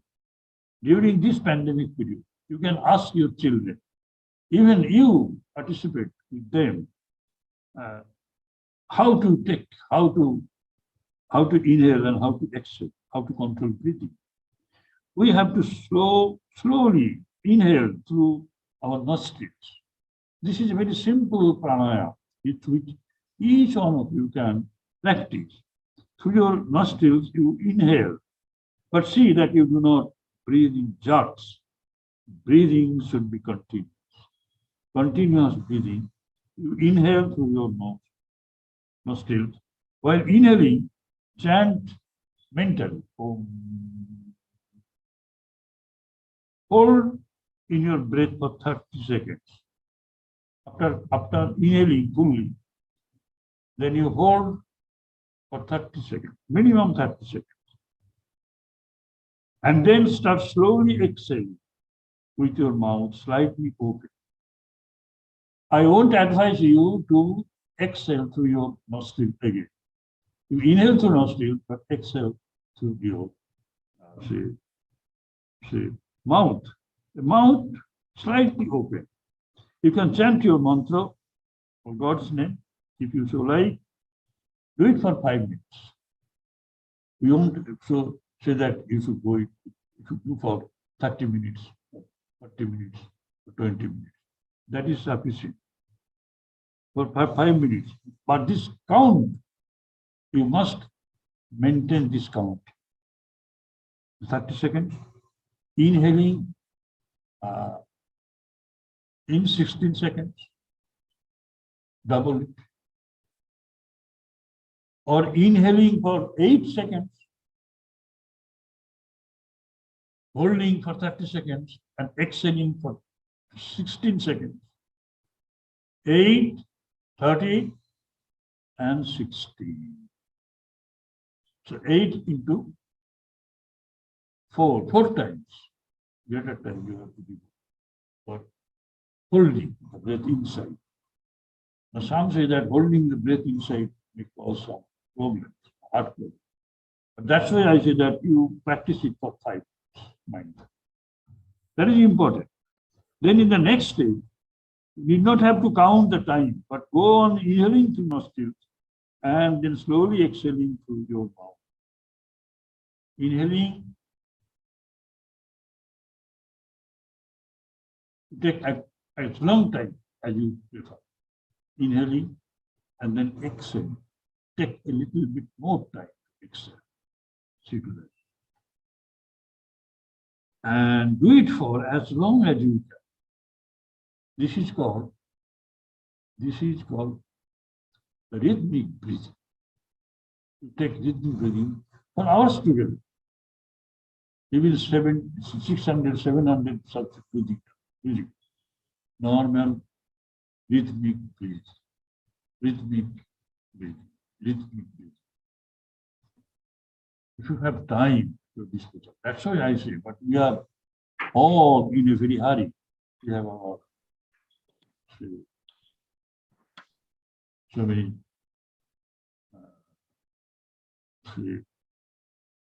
areas to divide our mind and attention. But during this, particularly during this COVID time, if the seniors, the senior members of the family, they take to that practice, then the juniors, they will automatically follow. It has a great impact, and you will have permanent peace.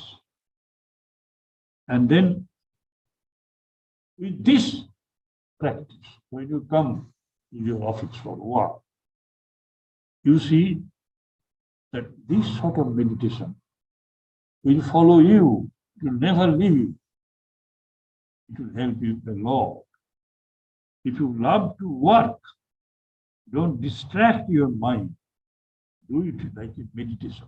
Work can be converted into meditation.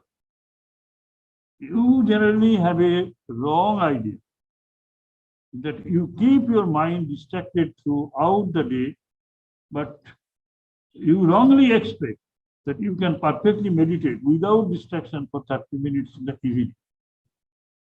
All sorts of distractions you followed in the office.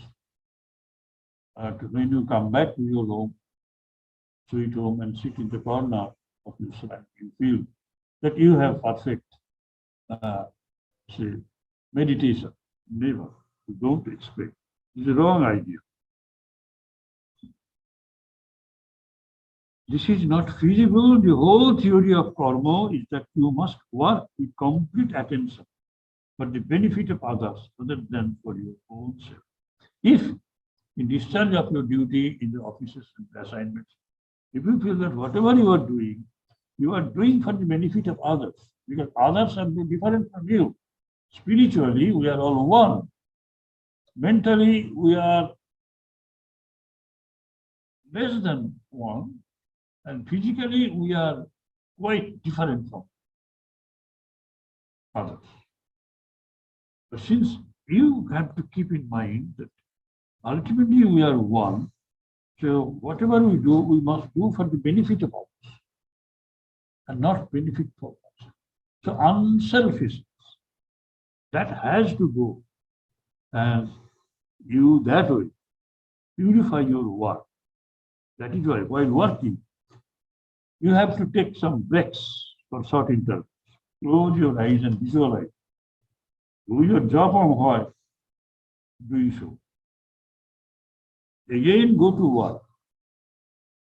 You can sit at your desk for 2 minutes quiet. Even in the midst of work, you can practice this with your eyes closed. Your colleagues will gradually follow you.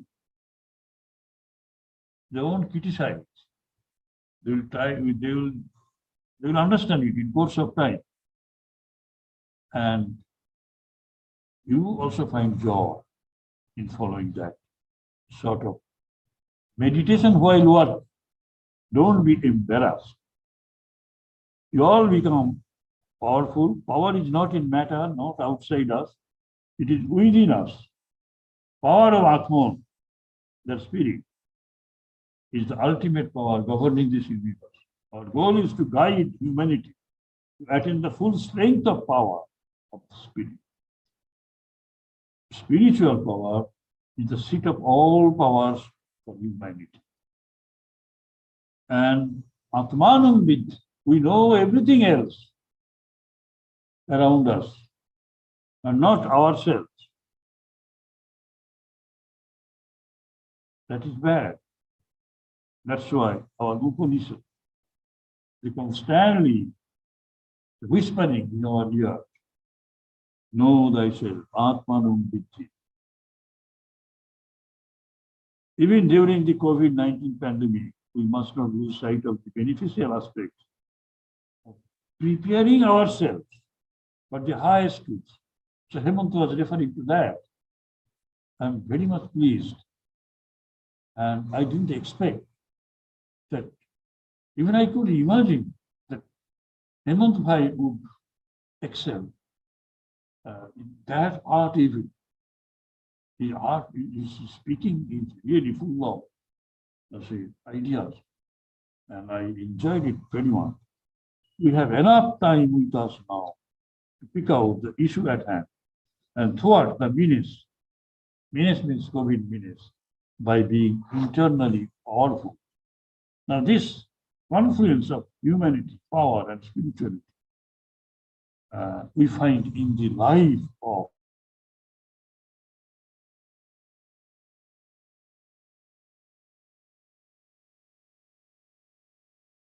of modern age is practiced severe penance and austerity for a long time to satiate the intense yearning for godly life. And after the divine fulfillment, he proclaimed, as many faiths, so many paths.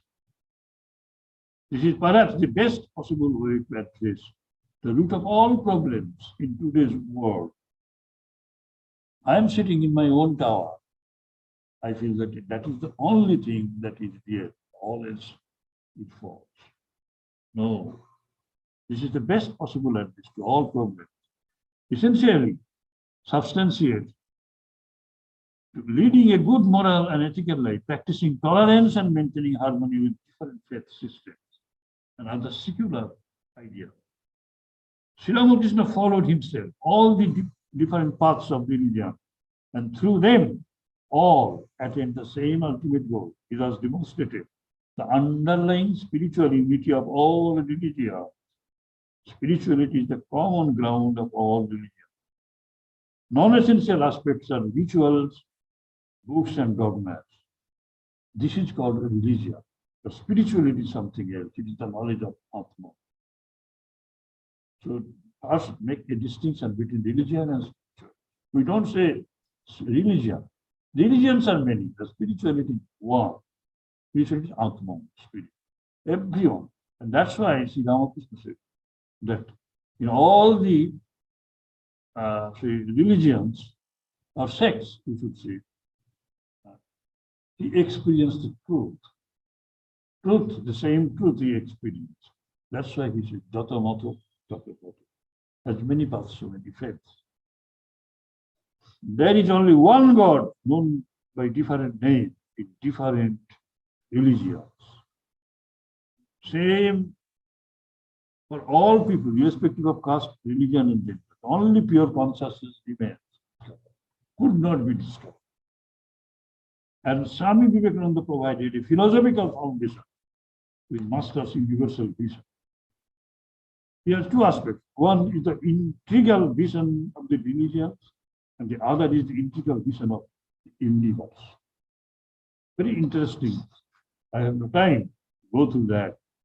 But Sri Ramakrishna's vision of harmony of religions, as stated by him, Jatamat Patapad, is a very important truth. And Swamiji's vision of unity of humanity is the third. Brahmavate Kita Paramana Sabbahuta Sei Prema.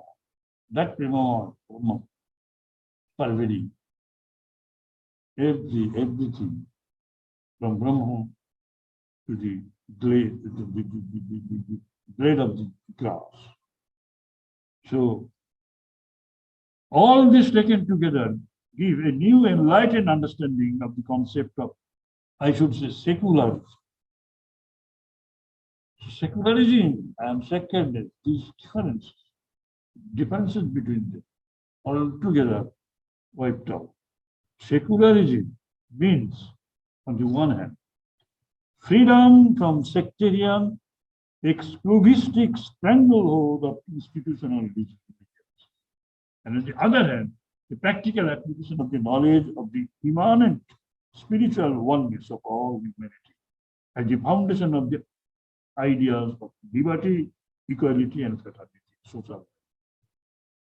You all understand? So institutional religions, organized religion, they torture the secular people. You know, the scientists, many of the scientists had to be killed because they didn't comply with the truths of the universe as propounded by the religious people. Religious people, organized religious people. So Swamiji has made not a very good remark about that. It is Vedanta which can teach even science. in science, is equal respect. So the goal is to create enlightened citizens and to build a better, happier world for future generations. And Swamiji's speech, you remember a little bit of it in the Chicago Parliament of Religion? If there is ever to be a universal religion, it must be the one which will have no location in a place or time, which will be infinite like the God it will preach, and whose sun will shine upon the followers of Krishna and of Christ, on saints and sinners alike, which will not be Brahminic or Buddhistic, Christian or not, but the sum total of all this, and still have infinite space for development, which in its Catholicity will embrace in its infinite arms and find a place of every human being. Now, this concept is now spreading all over the world. Millions of people dissatisfied with the inadequacies and contradictions and controversies of institutional religion are now beginning to understanding that religion is primarily a matter of individual need, challenge, struggle, and fulfillment, as pointed out many years ago by the British philosopher Whitehead. Whitehead, what in Whitehead? Religion is what an individual does with his solitary. There is a question of promulgating an organized religion that thus Sri Ramakrishna himself manifested the humanity of God, and Swami Vivekananda manifested the divinity of God. It's the most important concept. According to Swamiji, Sri Ramakrishna himself manifested the divinity, humanity of God. God has become human. That's why he has descended to this world out of mercy, out of kindness to help man to become God. And that aspect has been picked up by Swamiji. Swamiji said, all men are potentially divine. It is divinity alone. They are not all physical beings.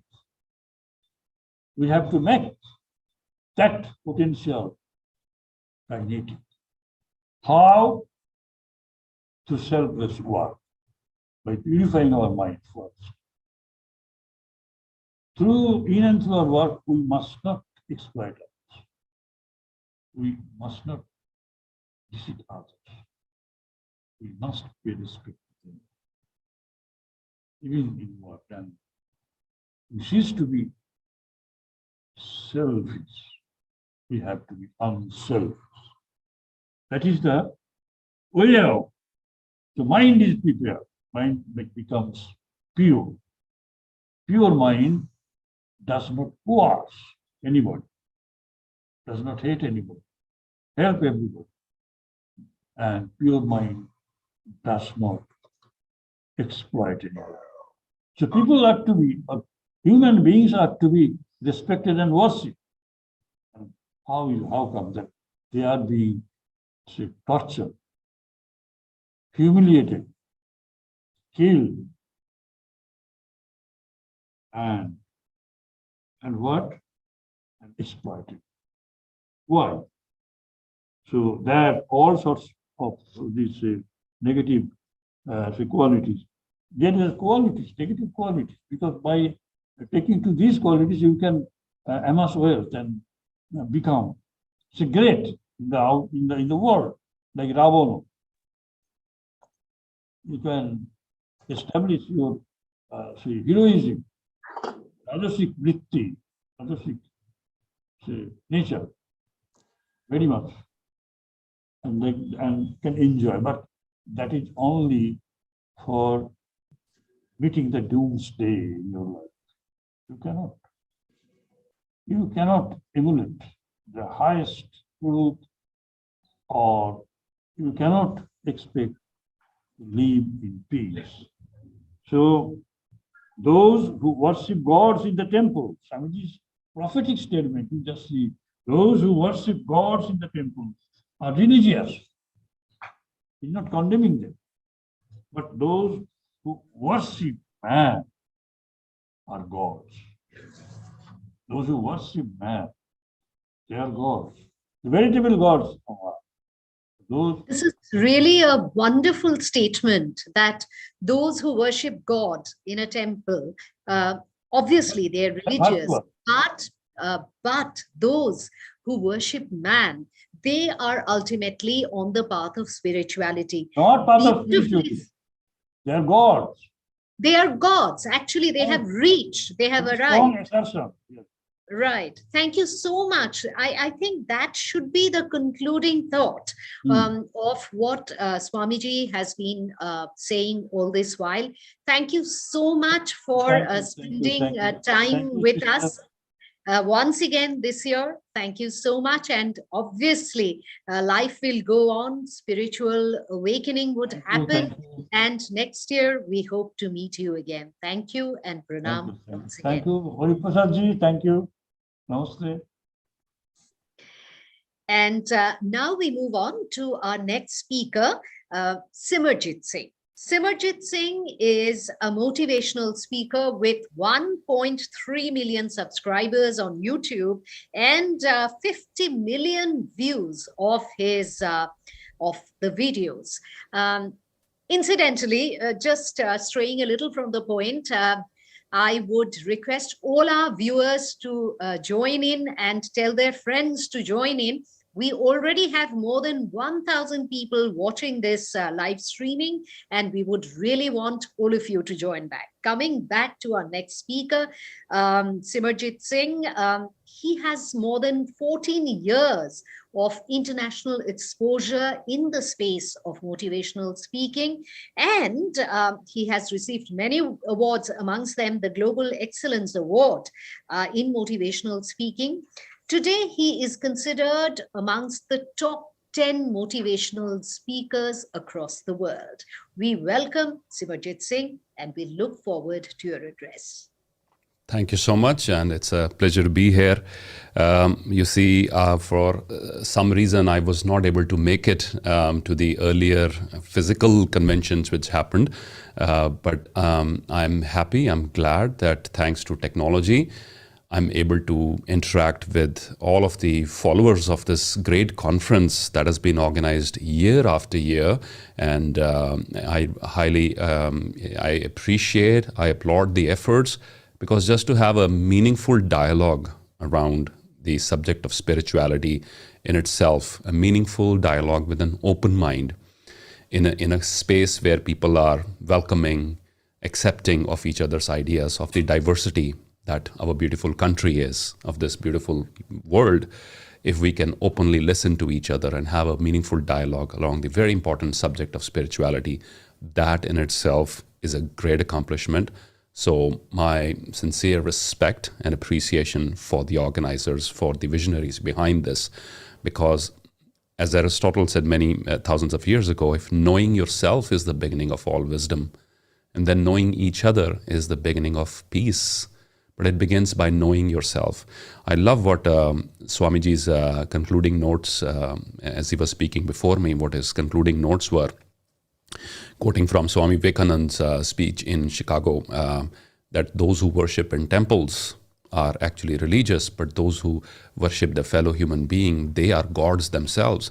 So I will speak from a personal perspective about spirituality today, what my own spiritual practices and beliefs are, and hopefully you may be able to take something away from them. I think the first thing is to recognize your own divinity. If you were to ask me what spirituality means to me, I think the first thing that I will talk about is recognize your own divinity, that you have the power to reinvent your life, that you have the power to ease the suffering of your fellow human beings, that you have the power to display compassion and love for people that you don't even know, that you have the power to make scientific breakthroughs and do so many things. Recognize your own divinity. That's the first thing.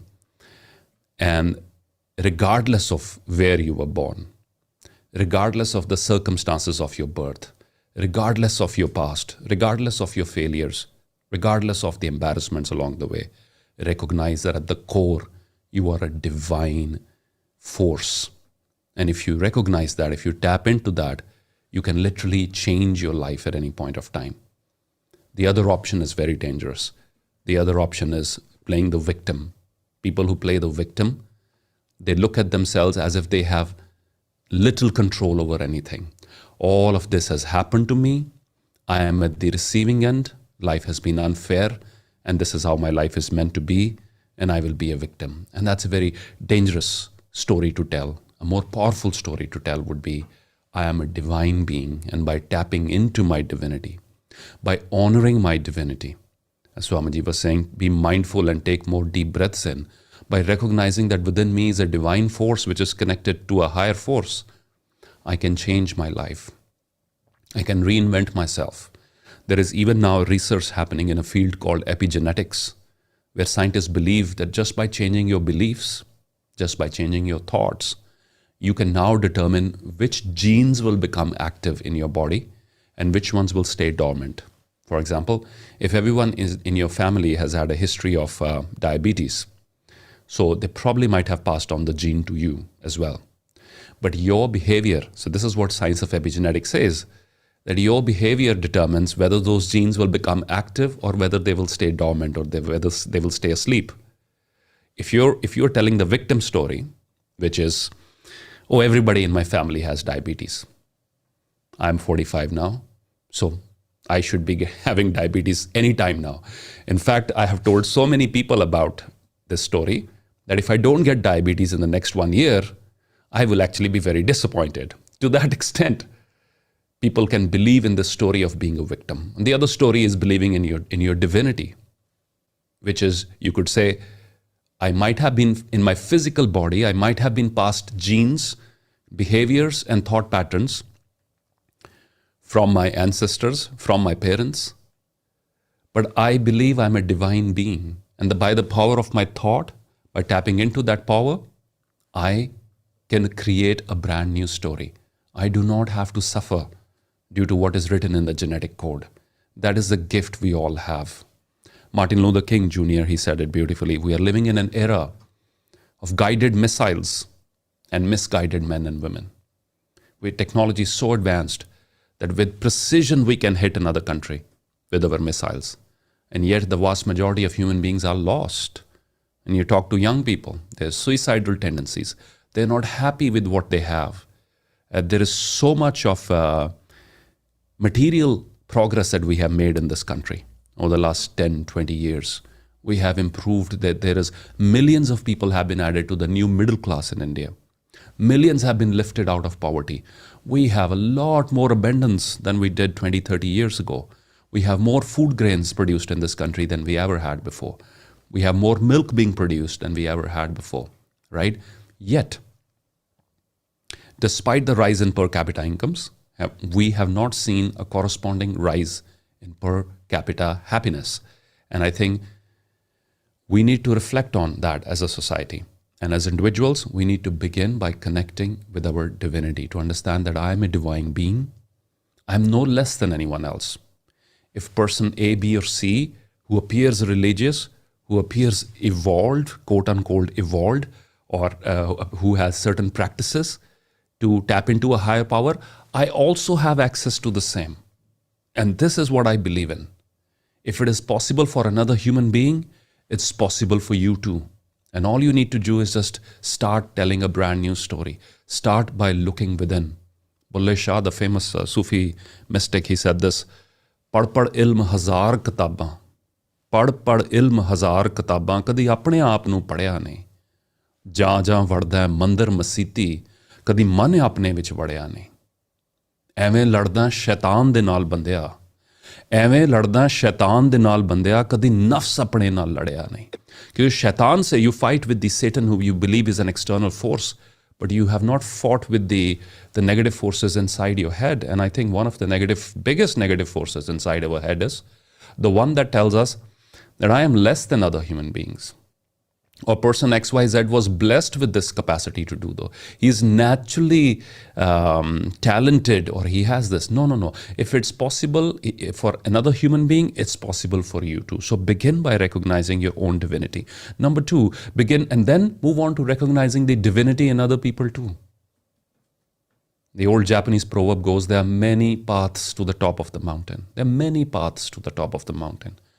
Don't judge people for the path they've chosen, or their external appearances, or their religious practices. Respect everyone, and in that atmosphere of respect and mutual understanding, we can create a brand new world.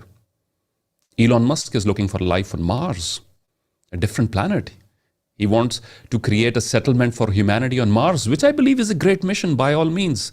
He's an entrepreneur, he's reaching to the edge of the space, he wants to create a human settlement on another planet called Mars. But at the same time, the ones who influence how life is lived on this planet, we also need to reflect. Can we do better here? Is there scope for improvement here? Do we need to improve the environment? Not just our mental environment, our physical environment also? You see, everybody who's into spirituality will ask you to take a deep breath in and inhale every now and then, which is a great thing. But if the air that I'm breathing in is becoming toxic, it'll become increasingly difficult for me to keep in touch with my divinity. If the food that we are producing becomes toxic and cancerous, then it'll become more difficult for me to be in touch with my divinity. So we need to reflect, every single one of us, because that's my third point. To give your best every day is also being spiritual. You don't need to be sitting in a place of organized religion, a mandir, a masjid, a gurdwara, or a church, in order to get in touch with your divinity. Whatever your chosen profession is today, if you are able to give absolutely your best, that is the service of the highest order. That's what's written in the Bhagavad Gita. That's what's written in the Guru Granth Sahib. In fact, in Sikhism, the three founding principles, the three main guiding principles are, number one, kirt karo. Kirt means hard work. Work hard. That's one of our founding philosophical principles in Sikhism. Kirt karo. Number two is naam japo. Meditate. Meditate on the Lord's name. And number three is vand chako, which means share what you have. I think even if one follows just these three principles, that you're able to inculcate the desire of service to your fellow human being, that you're able to meditate on the Lord's name, and then you're able to share your gifts. That's a wonderful philosophy right there. So to be able to give your best every day to whatever that you're doing, are you doing justice to the opportunity that you have today or not? That is spirituality. If you're a doctor, are you giving the best treatment possible to your patients or not? That is spirituality. If you're a teacher, are you giving the best life education to the children in your classrooms or not? That is spirituality. If you're a street sweeper, are you sweeping the streets like a painter is painting the painting or not? That is spirituality. मैं कुछ पंक्तियां हिंदी में यहाँ कहना चाहूँगा. मैं आज सुबह ही मेडिटेशन में इमर्ज हुई कि रणभूमि किसी व्यक्ति की क्या है ये हम तय नहीं कर सकते. किसी की रणभूमि बॉर्डर पर है, किसी की रणभूमि बिजनेस वर्ल्ड में है, किसी की रणभूमि स्पोर्ट्स में है, तो किसी की रणभूमि पॉलिटिक्स में है. We do not choose our battlegrounds. We get to choose how we fight the battle. रणभूमि क्या होगी हमारी ये हम तय नहीं कर सकते. हम जंग किस तरह से लड़ेंगे ये हम तय कर सकते हैं. Through this, our character is reflected, and through this, we get in touch with the divine by creating a balance between connection with the divine and also connection and service to your fellow human beings. If you ever visit the Golden Temple, you will find, perhaps if you observe carefully, you will see something very interesting. We have two Nishan Sahibs. Nishan Sahib is the tall pole with the Kesari flag on it. That is an indication of a holy place of worship. So in the Golden Temple, you will see two Nishan Sahibs, and one is slightly higher than the other. So I once asked Granthi ji what these two Nishan Sahibs stand for. And he said they stand for the philosophy of the sixth Sikh Guru, Shri Har Gobind Sahib Ji, who laid the foundation of this principle called Miri and Piri. One Nishan Sahib is a little bit taller than the others. So Miri and Piri. To Miri hai governance. A Mir is the one who is doing the very best in the worldly affairs. The Pir is the one who is the spiritual being, the Sufi being. So both have to be inculcated with us. But they place, the one Nishan Sahib is a little bit taller than the others because the Piri is higher than the Miri. Our spiritual duties are higher than our worldly duties, but that does not mean we escape our worldly duties. Not all of us will get a chance to probably travel to the Himalayas and sit in silence and meditate. But all of us do have some responsibilities in whatever we are doing. If we are able to fulfill those, lift your fellow human beings, bring a smile to someone's face, put some energy, hope, and enthusiasm in someone who has lost hope. You are exercising your divine power when you're doing that. Think about that. To practice gratitude is to be spiritual. That's what spirituality means to me. Are you thankful for what you have today or not? Those little things. So it was a short talk. I welcome questions from the audience, Madhumita ji. But before we do that, I just spoke on what spirituality means to me on a day-to-day basis. I'm no spiritual master, but I do know this. But we are all divine beings. If we respect our divinity and that of our fellow human beings, with respect and an open mind, you see, parachutes and human minds, they only function when they're open. So if we open our mind to a different point of view, so two things before we open for questions. Number one is this. Can we have a friend who's from a different religion? This thing will go a long way in promoting world peace and harmony. Can you have a friend, if not a best friend, just a friend who's from another religion? In your friend circle, if there is one person, one or two people from different religions, that will create compassion and understanding, because we human beings, we are afraid of what we do not understand. So if we do not understand the religious practices or beliefs or faiths of other people, we misunderstand them. Just like little kids misunderstand darkness. Darkness, they create all these imaginary creatures in darkness. If it's dark outside, that means there is something dangerous. No. As they grow up, they realize, no, it's just dark. I just need to switch on the light. And the same way, we need to switch on the light. And the darkness of our mind will go away by understanding. Read the scriptures of other religions. Have a friend from other religions. Listen to them, participate in their festivals, and remove these divisions from your mind. I think this is the best service we can do to the world, is remove the divisions from your mind. Interesting incident comes to my mind. We have a friend who usually brings in calendars towards the end of the year. Old-fashioned tradition. I mean, we don't use calendars so much anymore, but they distribute calendars towards the end of every year. So they have different printouts of different gods on them. So he said, oh, your calendar is delayed this year. I said, why? I just jokingly asked him why. He said, no, because I did not have enough calendars with the faces of the Sikh gurus printed on them. And I said, well, who told you that it makes a difference to me?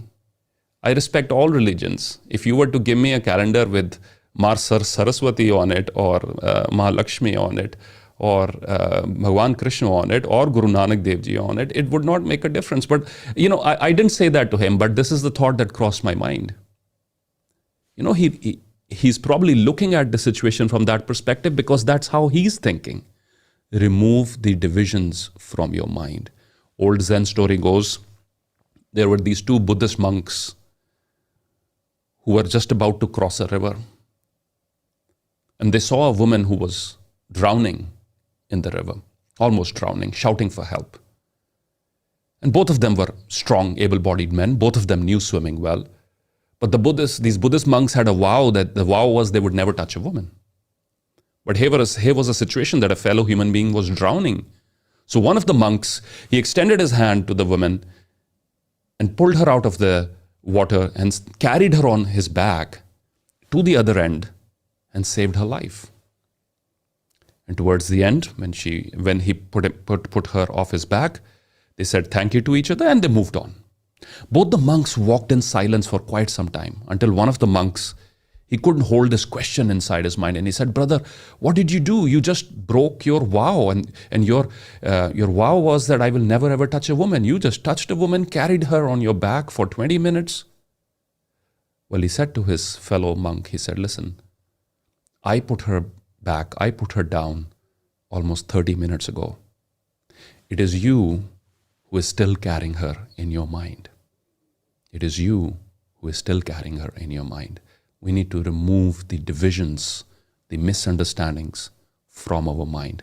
And that is when we can create a beautiful world for us and our children. And when it comes to children, parents, if you're watching, be mindful of what you plant. If you plant hatred, you will sow hatred. And I see we are living in the times where so much hatred, whether it's on WhatsApp groups or Facebook groups, so much hatred can be floating around. If our young minds catch this hatred for other religions and other people with different beliefs, we will live in a world that will be a very dangerous place to be in. We need to plant the seeds of understanding. So, Madhumita ji, as we can take questions, I just wanted to read out this little poem by a poet named Baba Nazmi, a Punjabi poet, and I'll do my best to translate it as well later on. But a lot of the things will be lost in translation, but I must read it out nevertheless. Punjabi में है, but मैं translate करूँगा. मस्जिद मेरी तू क्यों ढावें, मैं क्यों तोड़ा मंदिर नूं. मस्जिद मेरी तू क्यों ढावें, मैं क्यों तोड़ा मंदिर नूं. आजा बह के दोवें पड़िए एक दूजे दे अंदर नूं. Why should you destroy my mosque and why should I break your temple? Let's both sit down and read each other's minds. Masjid meri tu kyun ढावें, मैं क्यों तोड़ा मंदिर नूं. आजा बह के दोवें पड़िए एक दूजे दे अंदर नूं. सदियां वांगू अज भी कुछ नहीं जाना मंदिर मस्जिद दा. लहू ते तेरा मेरा लगना तेरे मेरे खंजर नूं. Next line he says, like centuries, the people who run the masjid and the mandir, they will not lose anything. The blood on the daggers will be your blood and my blood. Rab kare tu mandir wangu vekhe meri masjid no. May the Almighty bless you with a vision where you look at my masjid as your temple. Rab kare tu mandir wangu vekhe meri masjid no. Ram kare main masjid wangu vekha tere mandir no. Tu bismillah pad ke mainu nanak da prasad fada. तू बिस्मिल्ला पढ़ के मैनू नानक दा प्रसाद फड़ा. मैं नानक दी बाणी पढ़ के दियां हुसैनी लंगर नूं. साडे सिंगा फसदिया रहना. He says we will continue getting into fights. Saade singa and why? He explains in the next line. Saade singa fasdaya rehna khurli tendi rehni hai jinna chikar nath na pai nafrat wale dangar no. So he's creating a village scene where, you know, when the two bulls, they fight and they lock their horns and they destroy everything. And he says, he's comparing, who are these two bulls? That is hatred and misunderstanding. Saade singa fasdaya rehna khurli tendi rehni hai jinna chikar nath na pai nafrat wale dangar no. Nafrat nu nath paan di zarurat hai. We need to control hatred in the society, and that can be done only by two things, the two things that I started with. Recognize your own divinity and recognize the divinity in those around you. And even they might look different, talk different, eat different, worship a different God. Still, when we strip away all these worldly things, at the core we'll find we are all one. This oneness is what we need to tap into. That was beautiful, and it's so important. The main issue that you addressed is that the kind of homogeneity that is being imposed upon us by the superpowers, by political forces, that is something we have to resist, and we have to sort of advance inclusiveness because that is so important. There is one question that I would that we had received from our viewers. Incidentally, more than 3,000 people have been watching this, and right now online we have more than 1,000 viewers. But already, viewers come and go, and there has been more than 3,000 people. So one of the questions that we received is that everything is now interpreted or analyzed in the context of the pandemic in the present scenario. So how can spirituality be defined or placed in this present scenario, in the space of the pandemic? The pandemic has pushed us towards oneness. Look at this technology right now. I would need to travel for 1.5 days to be in a conference room to be with you earlier. I just had to move from the other room to the studio to speak to you now. The pandemic has pushed us towards oneness. I think it's maybe a divine, harsh wake-up call from the divine to wake up humanity. Do you know, I live in Jalandhar, Madhumitaji, and the Himalayas, Himachal is not too far from where we live.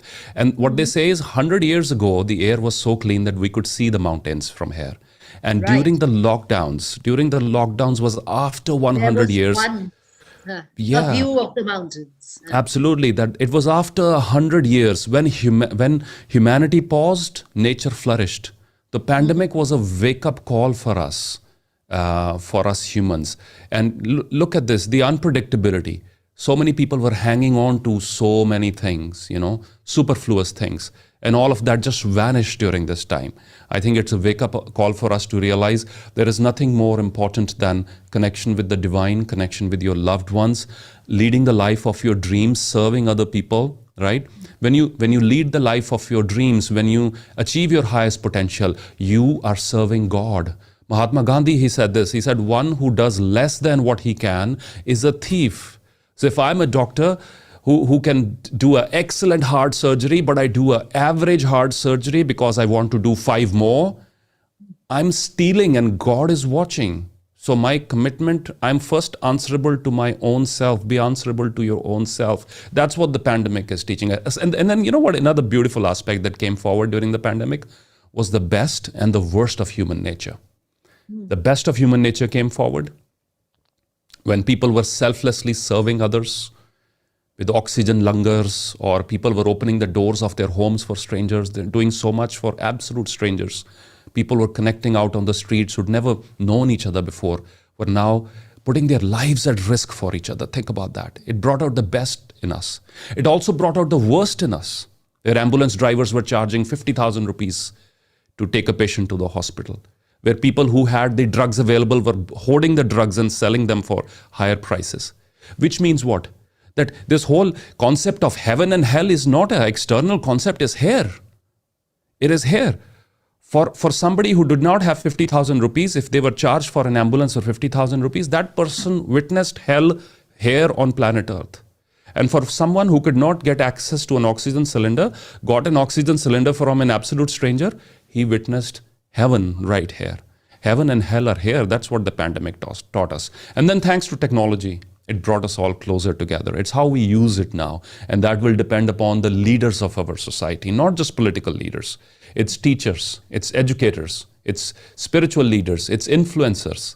It is our role models that we look up to. It's our movie stars. It is our songwriters. Every section of society, what are we propagating especially to our young ones, because they'll be the torchbearers in a few years from now. The ones who are in their 20s at the moment, will be in leadership positions 10 years from now. They will be running companies, countries, homes and schools and colleges. If they are planted with the right message, we will flourish as a planet together. So I think the top priority should be nurturing the young minds, because for some of us, the damage has already happened to our brains and it's too late to change that. But I'm optimistic. I don't lose hope. But the most fertile ground is the young ones. And that's where we need to put in more efforts.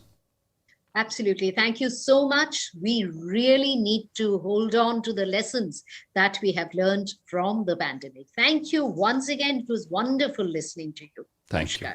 Namaskar, Sat Shri Akal, Assalamu Alaikum, and Jai Hind. So now we move on to our next speaker, who is once again a very, very distinguished personality in the world of filmmaking and cultural events and writing. Bhuvan Lal. Bhuvan Lal ji is a filmmaker and he's an international entrepreneur, author of several books. And in fact, he has done a lot for Indian culture, heritage, filmmaking by bringing the world to subjects which are intrinsically Indian. He is also a great author, and he has been the biographer of Subhash Chandra Bose ji, and he has also, in fact, last year during the pandemic, he had started this very inspirational story about her Dayalji. Dr. Lal has finished his first novel, which is in a different genre altogether. It is a spy novel, I believe, a very, very thrilling, book. And he is deeply interested in Indian spirituality. So, Bhuvan Lalji, we welcome you to our 14th World Confluence, and we are eagerly waiting to hear. Thank you, Madhumataji. Thank you very much. It's an honor and a rare privilege to be participating in this event for Universal Spirituality and Humanity Foundation. I have chosen to speak about the cinematic arts and the spiritual world. It's a completely personal journey. The world of cinema, 100 years ago, invented and brought before the entire humanity an experience that was unique. It had never happened before. You could see a painting, you could appreciate a piece of music, you could go and watch a drama, you could look at a variety of costumes individually. But once you are in a cinematic moment, you're locked in a room, a filmmaker is speaking directly to you from a wide screen in front of you, and it is dark all around you. So this one-on-one experience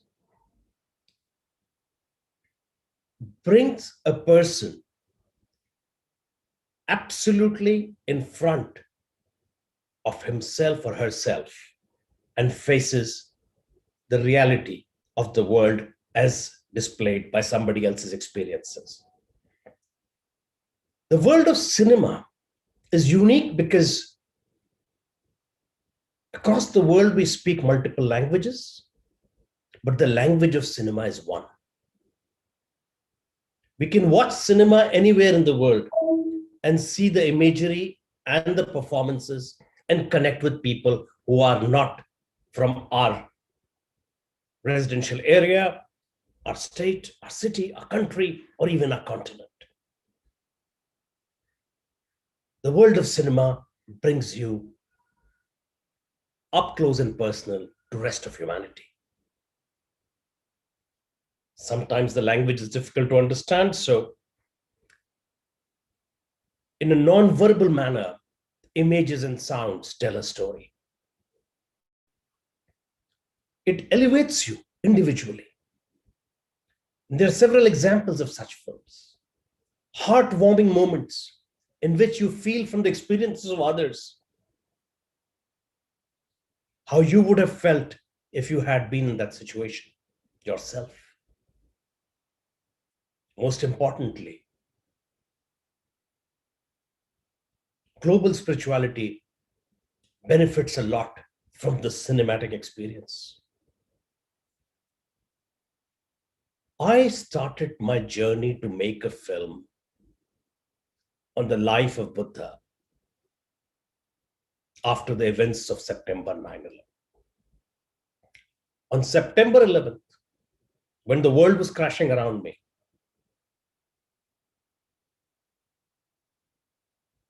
and we were experiencing a global disorder, I suddenly realized we needed a different voice on earth, a different thought on earth, a different mindset on earth as the human family. And I embarked upon a journey to make a film on the life of Buddha. The inspirational life of Gautam Buddha who lived 2,500 years ago in what is now modern day India, had to be told in the 21st century. I approached His Holiness the Dalai Lama to come to Los Angeles and make the announcement. In the year 2006, the office of the Dalai Lama confirmed a date. And they said he would be available to travel to the United States and would be visiting Los Angeles to make the announcement about the film on the Gautam Buddha. That date, incidentally, was also September 11th. On that day, I learned that Swami Vivekananda, when he spoke on Chicago and created a storm in America at the Parliament, World Parliament of Religion, that date was September 11th, 1893. So from September 11th, 1893 to September 11th, 2006, the world has been seeking answers. The world has lost in the war. The last century has been the most gruesome century. We have invented the atomic energy and atomic bombs. We've destroyed several places, countries, cities, and this had to stop. When India gets on the world stage, we bring to the world stage several thousand years of our heritage and spirituality. And Hollywood, as a film industry, also believes in the power of spirituality. It knows that if you go past the known genres of cinema and you make a deeper impact on people, you want to make a deeper impact on people, you have to have a spiritual take in cinema, in writing. I was not the first person trying to make a film on the life of Buddha in America. Several people have attempted to do that in the past. There has been an excellent film which has made India proud in the world of cinema, made by a British filmmaker called Lord Attenborough, a film called Gandhi, about the story of Mahatma Gandhi. It took him 20 years to make that film. It was an impossible project. Finally, when it came through, it thrilled the world. The film still has repeat viewing value, shelf life. Generation after generation have watched that film. It brings on screen a completely different experience from whatever else you have seen wherever else. And at one point of time, people didn't want to fund that film.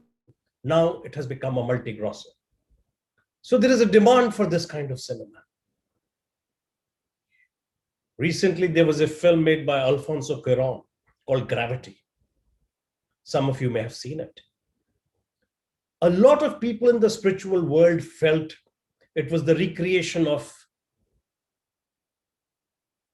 the age-old ancient Indian Buddhist practice of meditation called Vipassana, in which you see a character, an astronaut, locked in space, locked out of her space shuttle because of an accident, floating in mid-space, in the middle of life and death, almost giving up, and then getting visited by her guru in the film played by George Clooney, who explains to her the way out and gives her the power not to give up and brings her back to earth.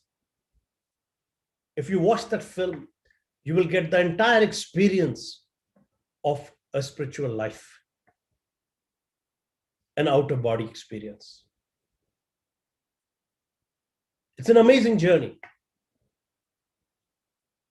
My journey with the film on the life of Buddha is over a decade old now. I have been working very hard on it. The script is almost done. We are going to make it very soon. The 2 years lost due to COVID-19 have come in the way, but we are moving forward. And in this post-pandemic world, I feel the greatest impact that our nation can make, India can make, is going to bring the world closer. Vasudev Kutumbakam. The world is one family. We discovered that thousands of years ago. The post-pandemic world has to come together. And cinema, Indian spirituality are going to be the answer for the challenges of the future. With that, Madhumita ji, I'd like to end my short talk. I appreciate the audience here. I appreciate the fact that you invited me. Thank you very much. Jai Hind.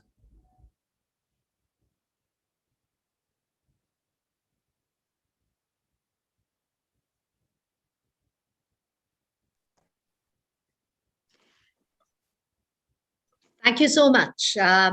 In fact, what you had said about how the cinema, world cinema for that matter, has influenced spirituality was very, very interesting. Talking about the film on Lord Buddha that you are making, would you, since you are an Indian filmmaker and you are completely steeped in the Indian traditions, obviously you would find nuances which, a person from Hollywood would miss because they have not been brought up in the cultural ethos, in the spiritual ethos that is inducted in every Indian child that is there. So would you say that your making would make a special impact on spirituality? Not really, Madhumanti ji. I'm sorry, I called you Madhumita earlier. Yeah. Not Yeah. an issue. Yeah, Ms. Madhumanti. Cinema, as I said, is a universal language. When you start telling people a story, they connect with the human being, the human element. And, Right. The story of Mahatma Gandhi, as shown in the film by Attenborough, connected the world to that man. They had no relationship to that period. They couldn't imagine what were the challenges of that time. But Maybe yet, they were unaware of the history. Maybe even they were unaware of the history. So cinema is that vehicle that elevates a person from wherever they are to the level that, we all come together at a spiritual plane. True. I'm not making a religious film. I'm telling a story of a man, an individual who saw the world the way he saw it and tried to find solutions the way he thought were fit for his time. And I think some of those solutions are very valid today. Absolutely. The interconnectedness of humanity has to be brought together. Also, I'm looking at the rebirth, reincarnation, those issues. Those are also issues which people don't understand in the West, but that's also an area of great interest for me. True. So absolutely, we really, really wish that such, such expressions in the cinematic language, in the domain of cinema, will surely influence the mindset of the people. And in its own way, it would also bring about a spiritual reconnection that needs to be stimulated from time to time. So thank you so much for spending time with us and sharing your experiences. Thank you once again. Thank you very much. And as you all know that people all over the world globally is participating in this confluence, and it is a 2-day confluence. So we do think that the same thing is going to happen tomorrow. Already more than 3,000 people have visited this confluence virtually, and the numbers are growing. But now we are going to travel once again virtually to Ladakh. Yes, in winter, Ladakh, you can imagine the scenario. And Venerable Sangasena, who is the founder president of the Mahabodhi International Meditation Center, MIMC, the famous MIMC in Ladakh, is with us. We can see Viku, despite the inaccessibility of Ladakh at this time of the year, technology and virtual reality has made it possible that Viku is with the world at this moment. And he has worked tirelessly, selflessly, to put Buddha's teaching on loving kindness, on compassion, on helping others, on helping the marginalized into practice. So he has this 250 acres of moonlight desert that forms the impressive backdrop of the Devachan campus of Choglamsar in Ladakh. And there, all the unfortunate beings are catered for. The destitute, the poor, the sick, they find a loving home. And women are taught self-reliance and many skills, education. There is scope for healthcare. Children are taken care of. They are educated. And all these activities have made MIMC one of the leading NGOs in the Himalayan region.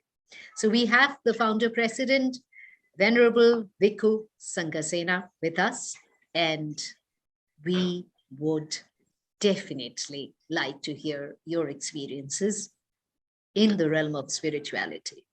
Thank you very much. Let me start with a short prayer. Buddhang saranang gacchami, Dhammang saranang gacchami, Sanghang saranang gacchami. May all the divinities from all the directions of the universe kindly look at us and shower their blessings upon all of us for the success of our coming together on these occasions of the World Conference. Our very dear and respected Dr. H.P. Kanoria, the chairman of the Universal Spirituality and Humanity Foundations, and all the members and colleagues who are associated with these great foundations, I would like to first bring the warmest greetings to all of you from the coldest land of Ladakh in the high Himalaya.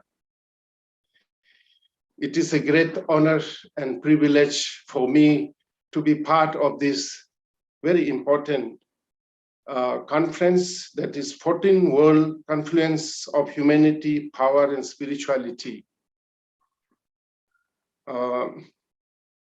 I like to thank the organizers for inviting me to be part of this program and to share a few words today.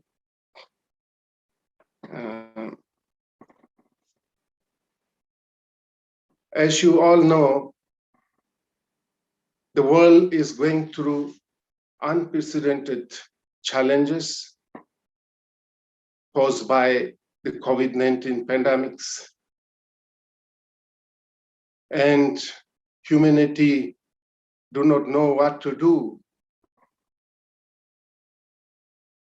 The medical scientists, our leaders, have tried their level best to develop vaccines, medicines, and other things. However, we humanities are not able to overcome these unprecedented crisis caused by the COVID-19 pandemics. And I believe such kind of conferences or discussions or brainstorming, bringing spirituality together with medical science, technology, and others, power of the world, will, if not bring an end to the COVID pandemics, but suddenly it will help the humanity to understand a lot of things, thereby at least reduce the COVID pandemics or reduce the fear and worries and uncertainty caused by the pandemics. Therefore, my profound appreciations to Dr. H.P. Kanoria and all his people for organizing this wonderful conference.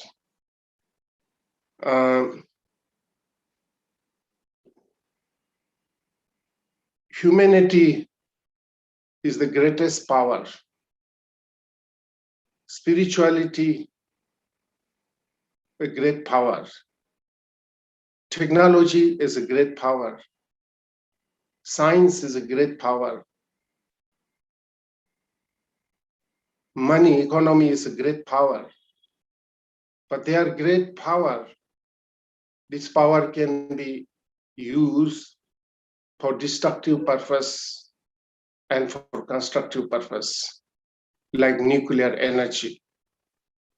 Nuclear energy can be used as a bomb, as humanity succeeded making more bombs out of nuclear energy than the positive purpose. It is a great power. Now, if humanity do not know how to use this power, that will become Bhasmasura dance.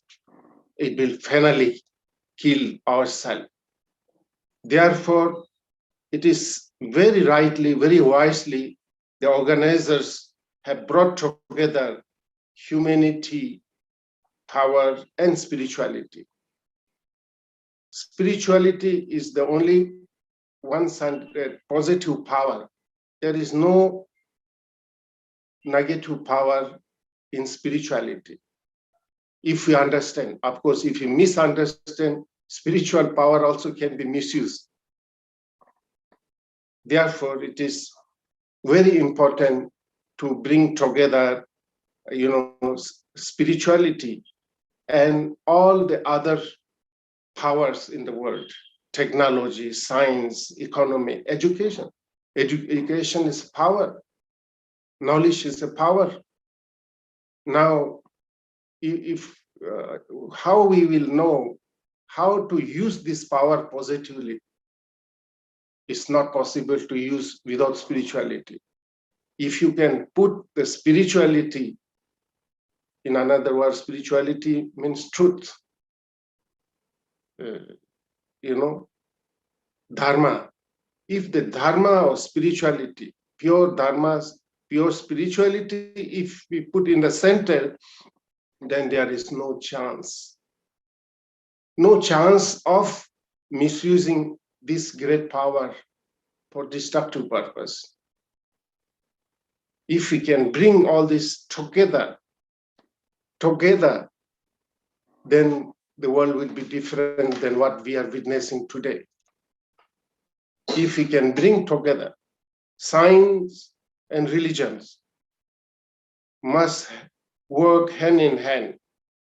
Religion and science, materiality and spirituality, inner and outer values, head and hearts, physics and metaphysics, psychology and ecology, philosophy and technology, meditation and medication, all must work in balance, in harmony.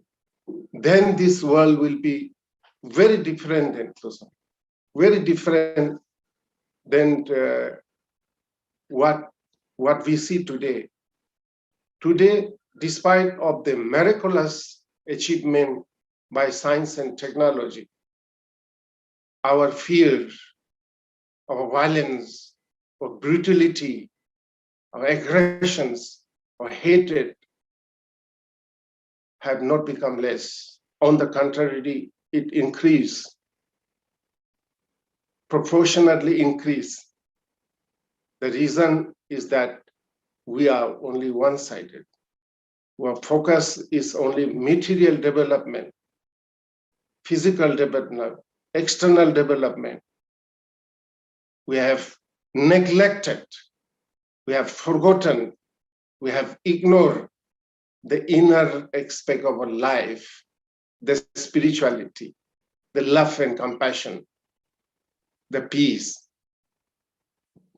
Therefore, the Albert Einstein, the father of this science, said, science without religion is lame, and religions without science is blind. Today, what we need, today, what the world needs, dear friends, is to bring this together. The scientists must meditate. The scientists should be spiritually scientists, and our spiritual leaders also should be little bit scientific.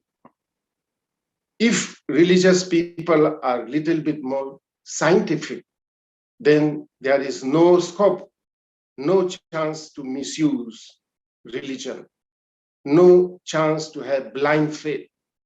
A lot of undesirable things also happen in the name of religion because of this blind faith.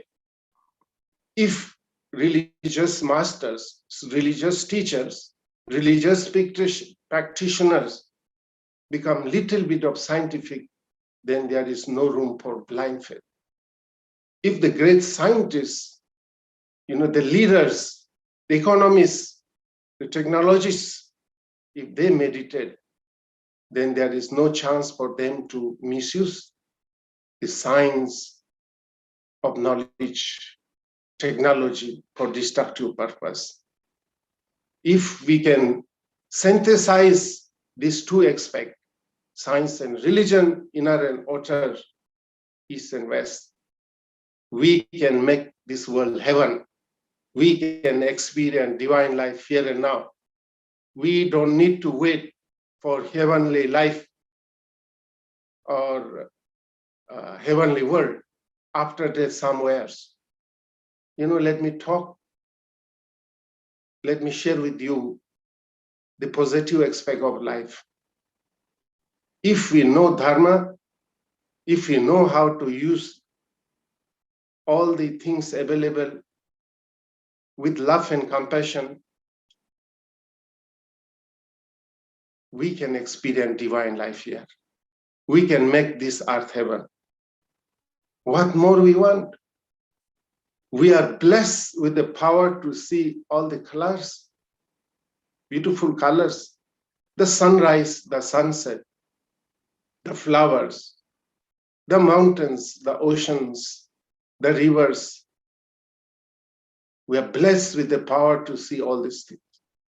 And we are blessed with the power to hear all the sounds and the music. And above all, we are blessed with the power to hear the divine teachings of all the enlightened masters.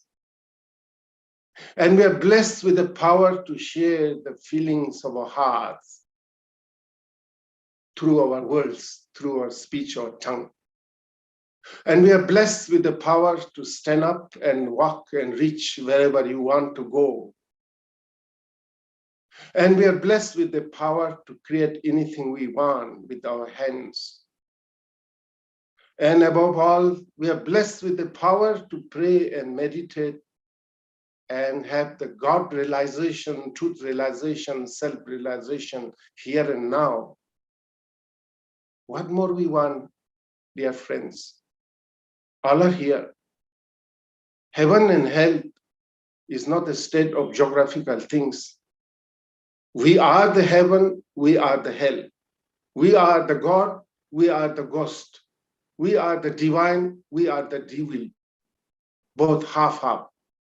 Now, whatever more influence are there around us, we will be influenced by that, we will go in that direction. Unfortunately, in today's world, in the name of development, in the name of progress and prosperity, we are all encouraged to develop greed, run faster and faster, do more and more, think more and more, and get more and more. And we don't know for what. So we get this influence. That is why, despite of this earth like heaven, despite of the potentiality to experience divine life, we have made this world almost like a hell. We have become like a ghost. The ghost and the devils are just the name to frighten the children, dear friends. The human beings who have gone astray from the righteous path and get indulged in greed, hatred, egotism, they are the actual ghost. Nobody, no ghost, no devil, no evil have committed so much crime as human beings have done. Who started the First World War? Who started the Second World War? Who made the atom bomb, nuclear bomb? No ghost, no devil. Human beings who have gone astray from the right path. Yes. See today, in the name of development, what not humanity have achieved. They have climbed and conquered the highest mountain of the world. They have landed on the moon. They've touched the bottom of the oceans. They have invented all kinds of machine, robots to wash our clothes, clean our floor, cook food for us, and carry us from one place to another place, higher than any birds, faster than any birds can fly. Yeah, so despite of all this achievement, those achievements, have they brought answers to a fundamental question? Peace, happiness, harmony, security? No. So why these things happen? We have focused too much on the external aspect of life, material aspect of life.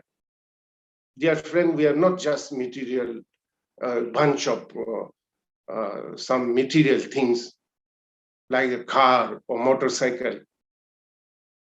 A motorcycle, a car, if you keep clean and neat, that's it. It doesn't require any more, because it doesn't have atma, soul, heart, mind, emotion, feelings. We are not like machines. Human beings are more than the physical body.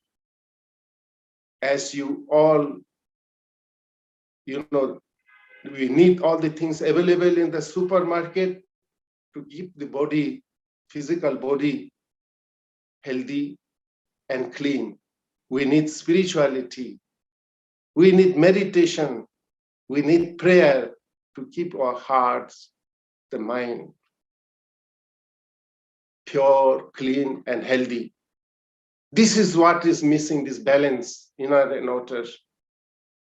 If we can somehow bring this to, this balance, if we can bring this balance together, this will be wonderful.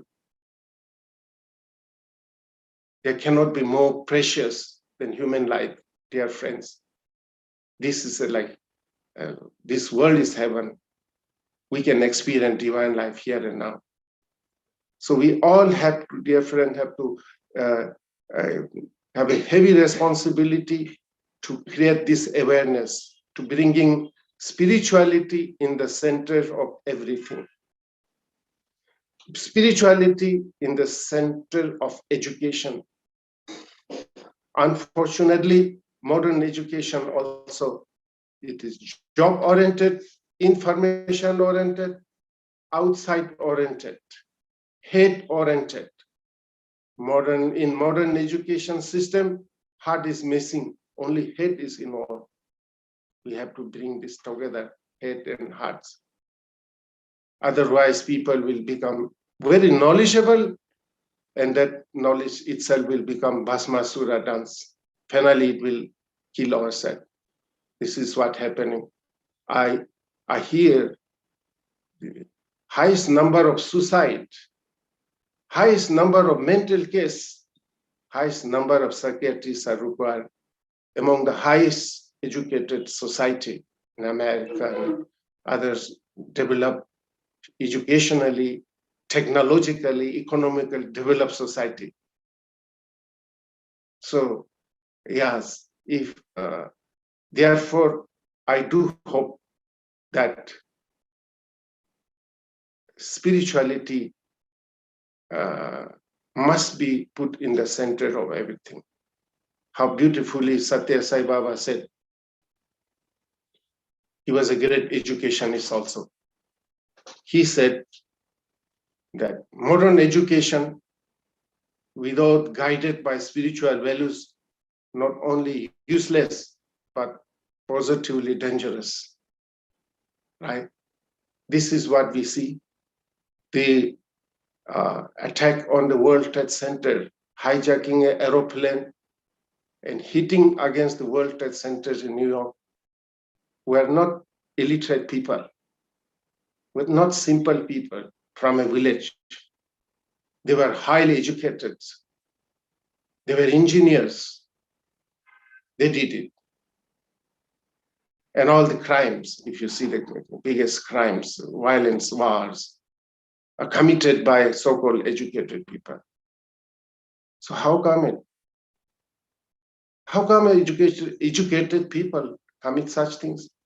Because spirituality is missing. They don't understand the meaning of education. Therefore, I sincerely hope, and we all must work together.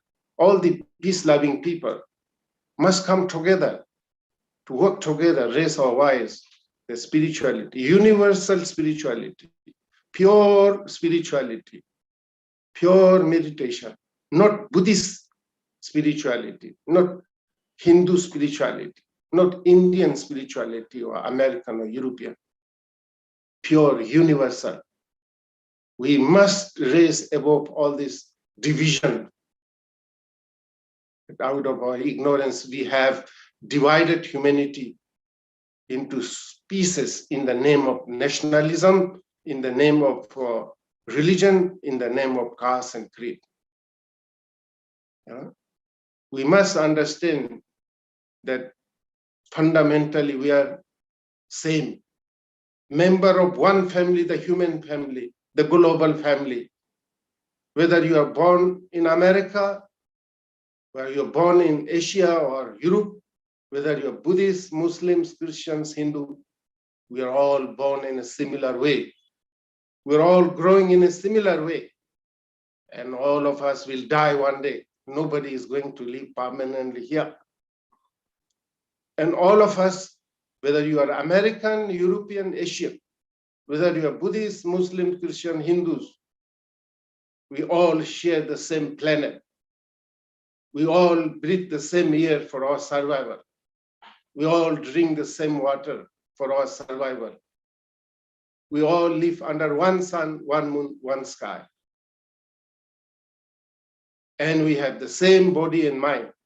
Everybody have two eyes, one nose, 2 ears, one mouth, 2 hands, 2 legs.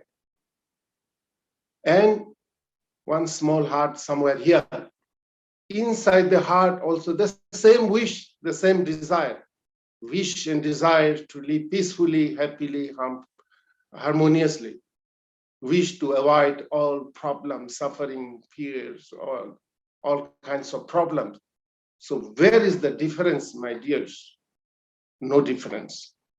We must understand, until and unless we understand this one, that we are not strangers to each other, we are not enemy to each other. We are brothers and sisters.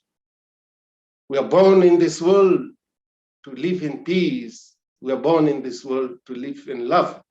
We are born in this world to help each other.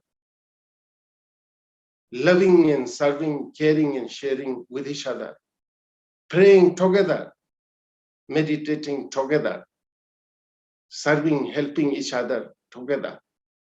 If we understand this one, if we can overcome those differences, what more? This world will be more beautiful than heaven, dear friends. We will be more beautiful than any gods or goddess. Sometimes back, people used to believe moon is the abode of God.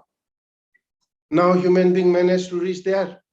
They didn't find a single flower. They had to carry oxygen and food from here. This earth is 1,000 times more beautiful than the moon.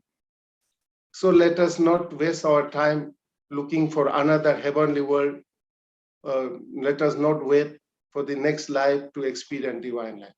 Change our attitude, need to change. Our attitude towards the world, towards the other human beings need to change. You know, all religion are like, different religions are like different flowers. The color of the flowers may be different. The shape of the flowers may be different, but they are all flower contributing to beauty. Yes. When I go to flower market, when I buy rose flower, I have every right to choose which flower I would like to buy. But when I choose one particular flower, I have no right to condemn other flowers. I can't say other flowers are no flowers. This is the only flower, the most beautiful flower. The next person coming behind me may like another flower. Thus, we need to change our attitude towards all religion. You know, all religions are like different flowers. We must overcome the childish attitude. My religion is better than other religion. My God is better than other gods. My God knows more than other gods. My guru better than other guru. My guru knows more than other gurus. And you have nothing to say, my guru is more handsome than other gurus. We must overcome all these childish. Without understanding and overcoming these differences, we can't expect world peace, unity, harmony. So, dear friends, my philosophy is very simple. I don't like to talk too much about heaven and hell. People who comes to me, I put the condition from the beginning. Please put heaven and hell aside. Please put previous life and next life aside. And put your high philosophical ideas just aside. Without knowing how to live today, from morning to evening, we get indulged in discussing high philosophy, ideas, beliefs. I say these people are like three blind people are discussing about light. Yeah. So it is a discussion, debating which one came before. The egg came before or the chicken came before. One will say, no, chicken came before because the egg comes from chicken. The other say, no, the egg must have come because chicken comes from the egg. We should not get indulged in this kind of, impractical philosophical discussion. Most important thing for us to understand the art of living here and now. When you open your eyes in the morning, how to start the day and how to continue the day positively and constructively and creatively and innovatively, compassionately. Yeah, and how to end the day with love, compassion. Learn the art of living here and now. Not knowing how to live here and now, we want to know about next life. Not knowing how to live here on this earth, we want to know about heavenly world. waste of time, dear friends. Let us learn simple philosophy, meditative life, smiling life, friendly life, active, creative life here. And above all, we must understand the greed has no limit. Our life has a limit. We are here like visiting guests. We are here like a tourist guest. Sooner or later have to go. We don't understand. Out of greed, we keep on accumulating, and make our life, so miserable. So, I think it seems my time is finished. I could see little bit sign from our madam. Yeah.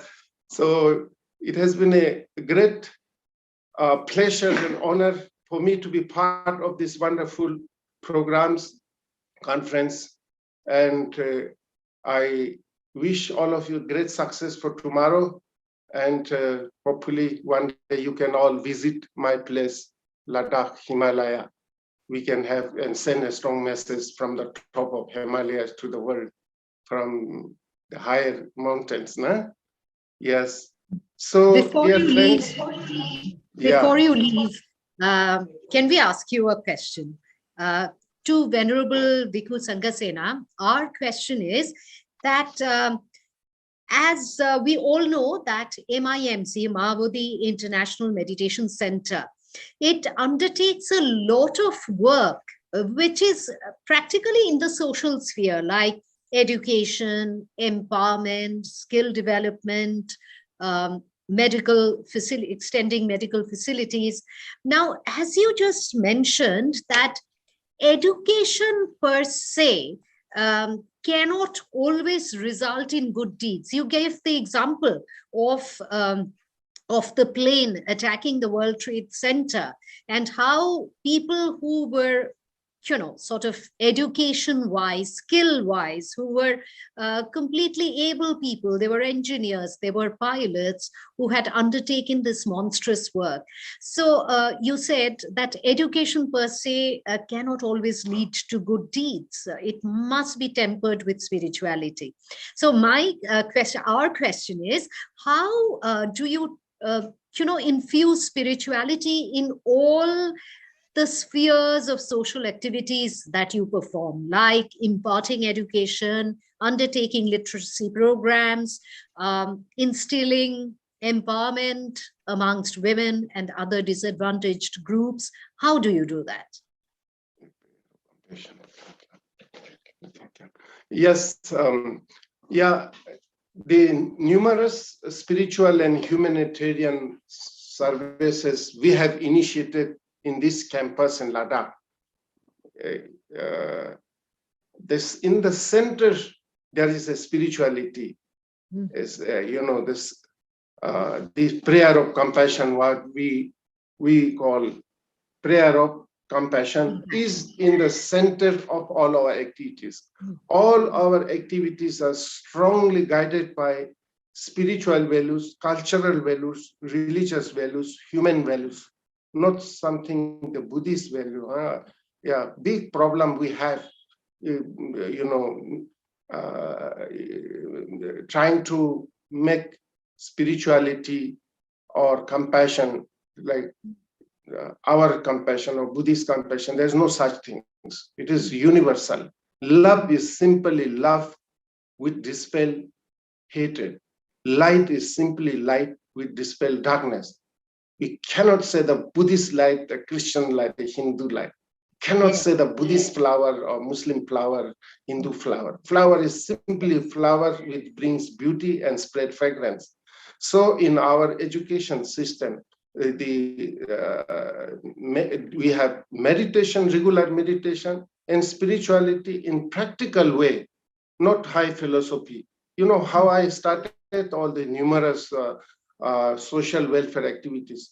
As I was born in a traditional Buddhist family and ordained as a monk in traditional way, I also started teaching philosophy, renounce, samsara is Maya, samsara is dukh, suffering, renounce. I soon realized, yes, the high philosophical discussion of Buddha is good for only certain group of people, those who have roti, kabra, makan, and they want to now know something higher than just material things, higher than roti, kabra, makan.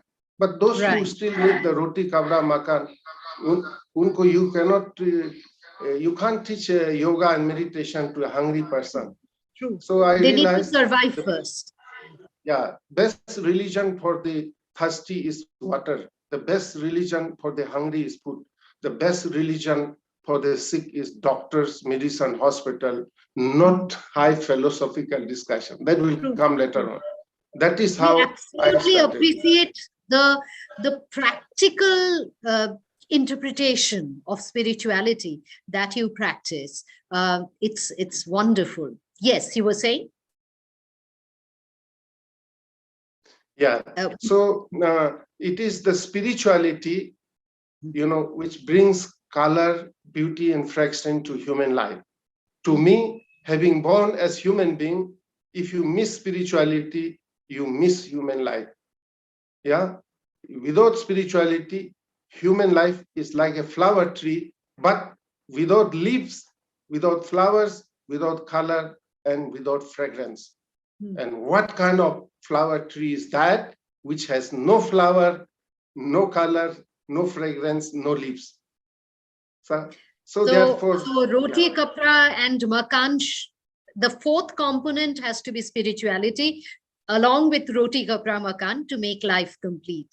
Would you say exactly. That is how my campus has come. First, I started teaching philosophy, but then I realized this is good for you and me. Is good. Those who have roti, kabra, makan. For the poor children in remote villages, that high philosophy, yoga was not priority.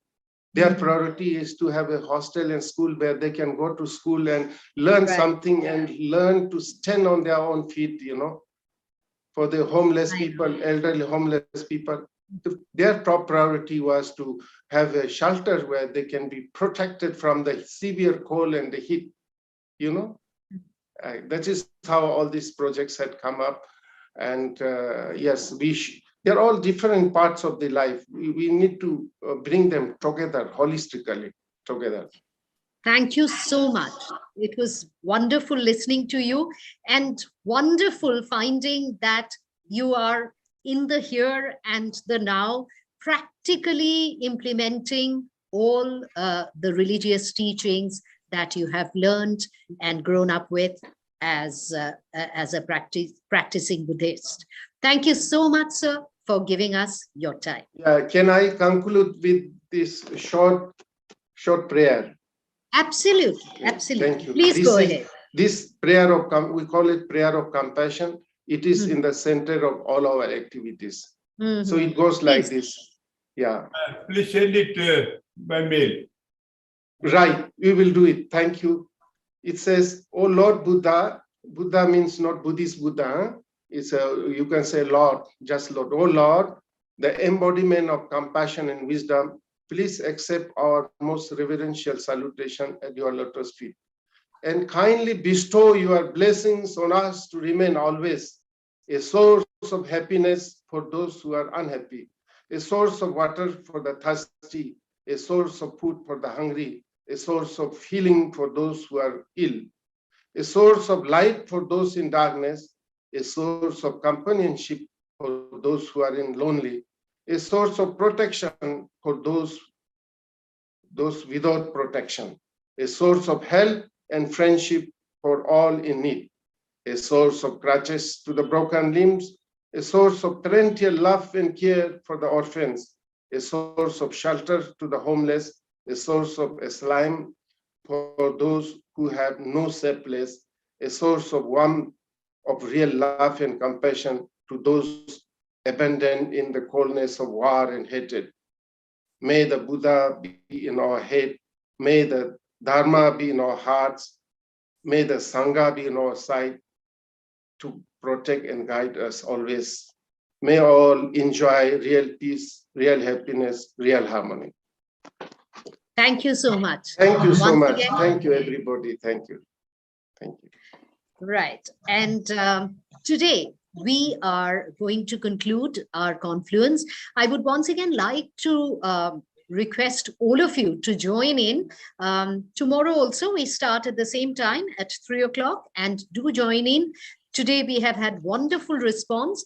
And for the concluding address, I would be requesting a person who has always been the practical face of the World Confluence, who has executed all the practical logistics which had made the confluence so very popular, and it has continued till the 14th edition this year. Dr. Rahul Vadi. Distinguished speakers, ladies and gentlemen, my young friends who are tuned in today, listening to this spiritual confluence, our 14th World Confluence of Humanity, Power and Spirituality. So as we come close to the conclusion, the first day session of the 14th World Confluence of Humanity, Power and Spirituality, I do realize that now we are firmly set on our path to serve humanity, and through this means to achieve God's purpose. The journey that began with a marathon 5-day session in 2010 is proving more than fruitful, spreading on its way the message of hope and goodwill. I recall with much satisfaction the background and excitement of the first confluence when our chairman, Dr. H.P. Kanoria, unfolded his vision of peace, harmony, love, righteousness, and caring for Mother Earth, while having faith in one's religion and respect for other religions, thereby awakening the inner power and igniting selfless dedication for common welfare and growth.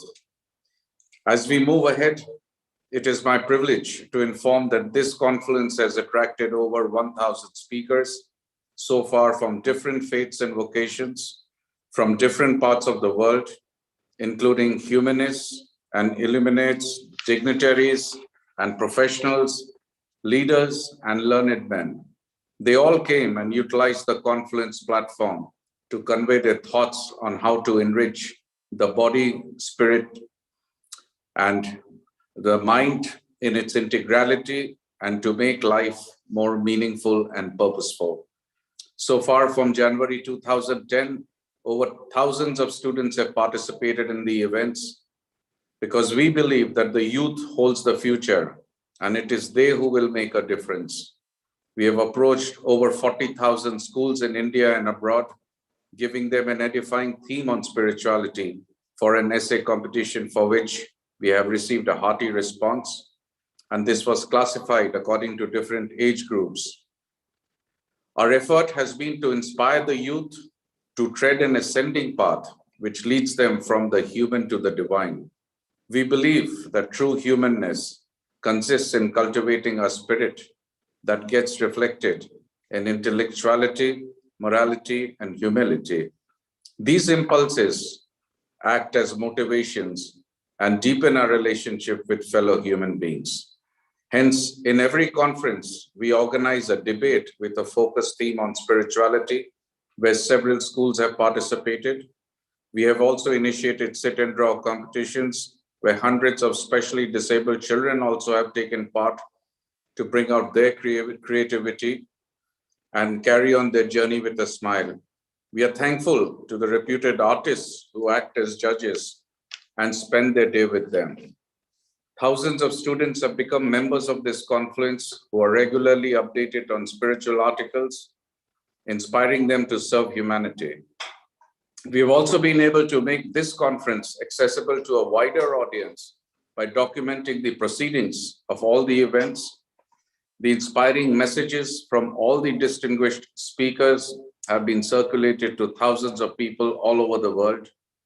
It is a matter of great pride and honor to mention that our mission and vision have been greatly applauded in India and worldwide. And we had the presence of the presidents of India, the former heads of state of various countries. We have had acknowledgement, compliments from the Secretary General of the UN, the Dalai Lama, and much, much more. To me, Spirituality is not about remaining satisfied in what we do. I've been listening to all the speakers, and I think that there is a lot of things in common which I learned today, because the world does not suffer because of violence. It suffers because of silence. It is very easy to talk about lofty philosophy. It is harder to be there and live our lives accordingly. Some people live by the principle, life is like an ice cream, enjoy it before it melts. I say, life is like a candle, bring light to others before it melts. Serve others, be of service to humanity. Both melt, the candle and the ice cream. Spirituality means the journey between being an ice cream and being a candle. Like the oxygen mask on a plane, if a mask is not tightened, we cannot help the person next to you. Hence, the last principle is to be selfishly selfless, earn a lot, have a lot of resources so that you can serve, have love, have position, have money, and share. That is what I call spirituality. I would like to sincerely thank all our distinguished speakers for their valuable time and the inspiring deliverance, I think, which has reached out to so many people all across the world today, and to strengthen, and especially to strengthen our resolve to march ahead with the flag of harmony, peace, humanity, universal spirituality, and to create a spiritual world full of happiness. Thank you so much. Thank you so much for today's conference, for all of you being there. Thank you. Thank you so much. Beautiful imagery that Dr. Verma used. The ice cream was particularly something I could relate to, and of course, the candle. Thank you so much. And tomorrow, we are going to start at the same time, but there are certain things that we would sort of like to mention at this point. One very important thing is that right now we can see that there are about 1,300 plus live viewers here. And I would tell all the viewers, I would request all the viewers that go to the auditorium section. And from there, you can download an e-certificate. Now, this facility would be there tomorrow also. So whoever have been attending this, have, sort of clicked the link and have joined this conference, who are attending it throughout, or, for part of the time, you can go to the auditorium section and download an e-certificate. Now, throughout this confluence, the first day of the confluence, we have had almost 4,000 viewers, 46% of whom have been women. So that we find is very, very pleasant news indeed. So tomorrow we are going to start at 3 sharp. Do join us, do be with us, and let us move towards the path of spirituality, of a more evolved us. See you tomorrow at 3. Have a wonderful evening.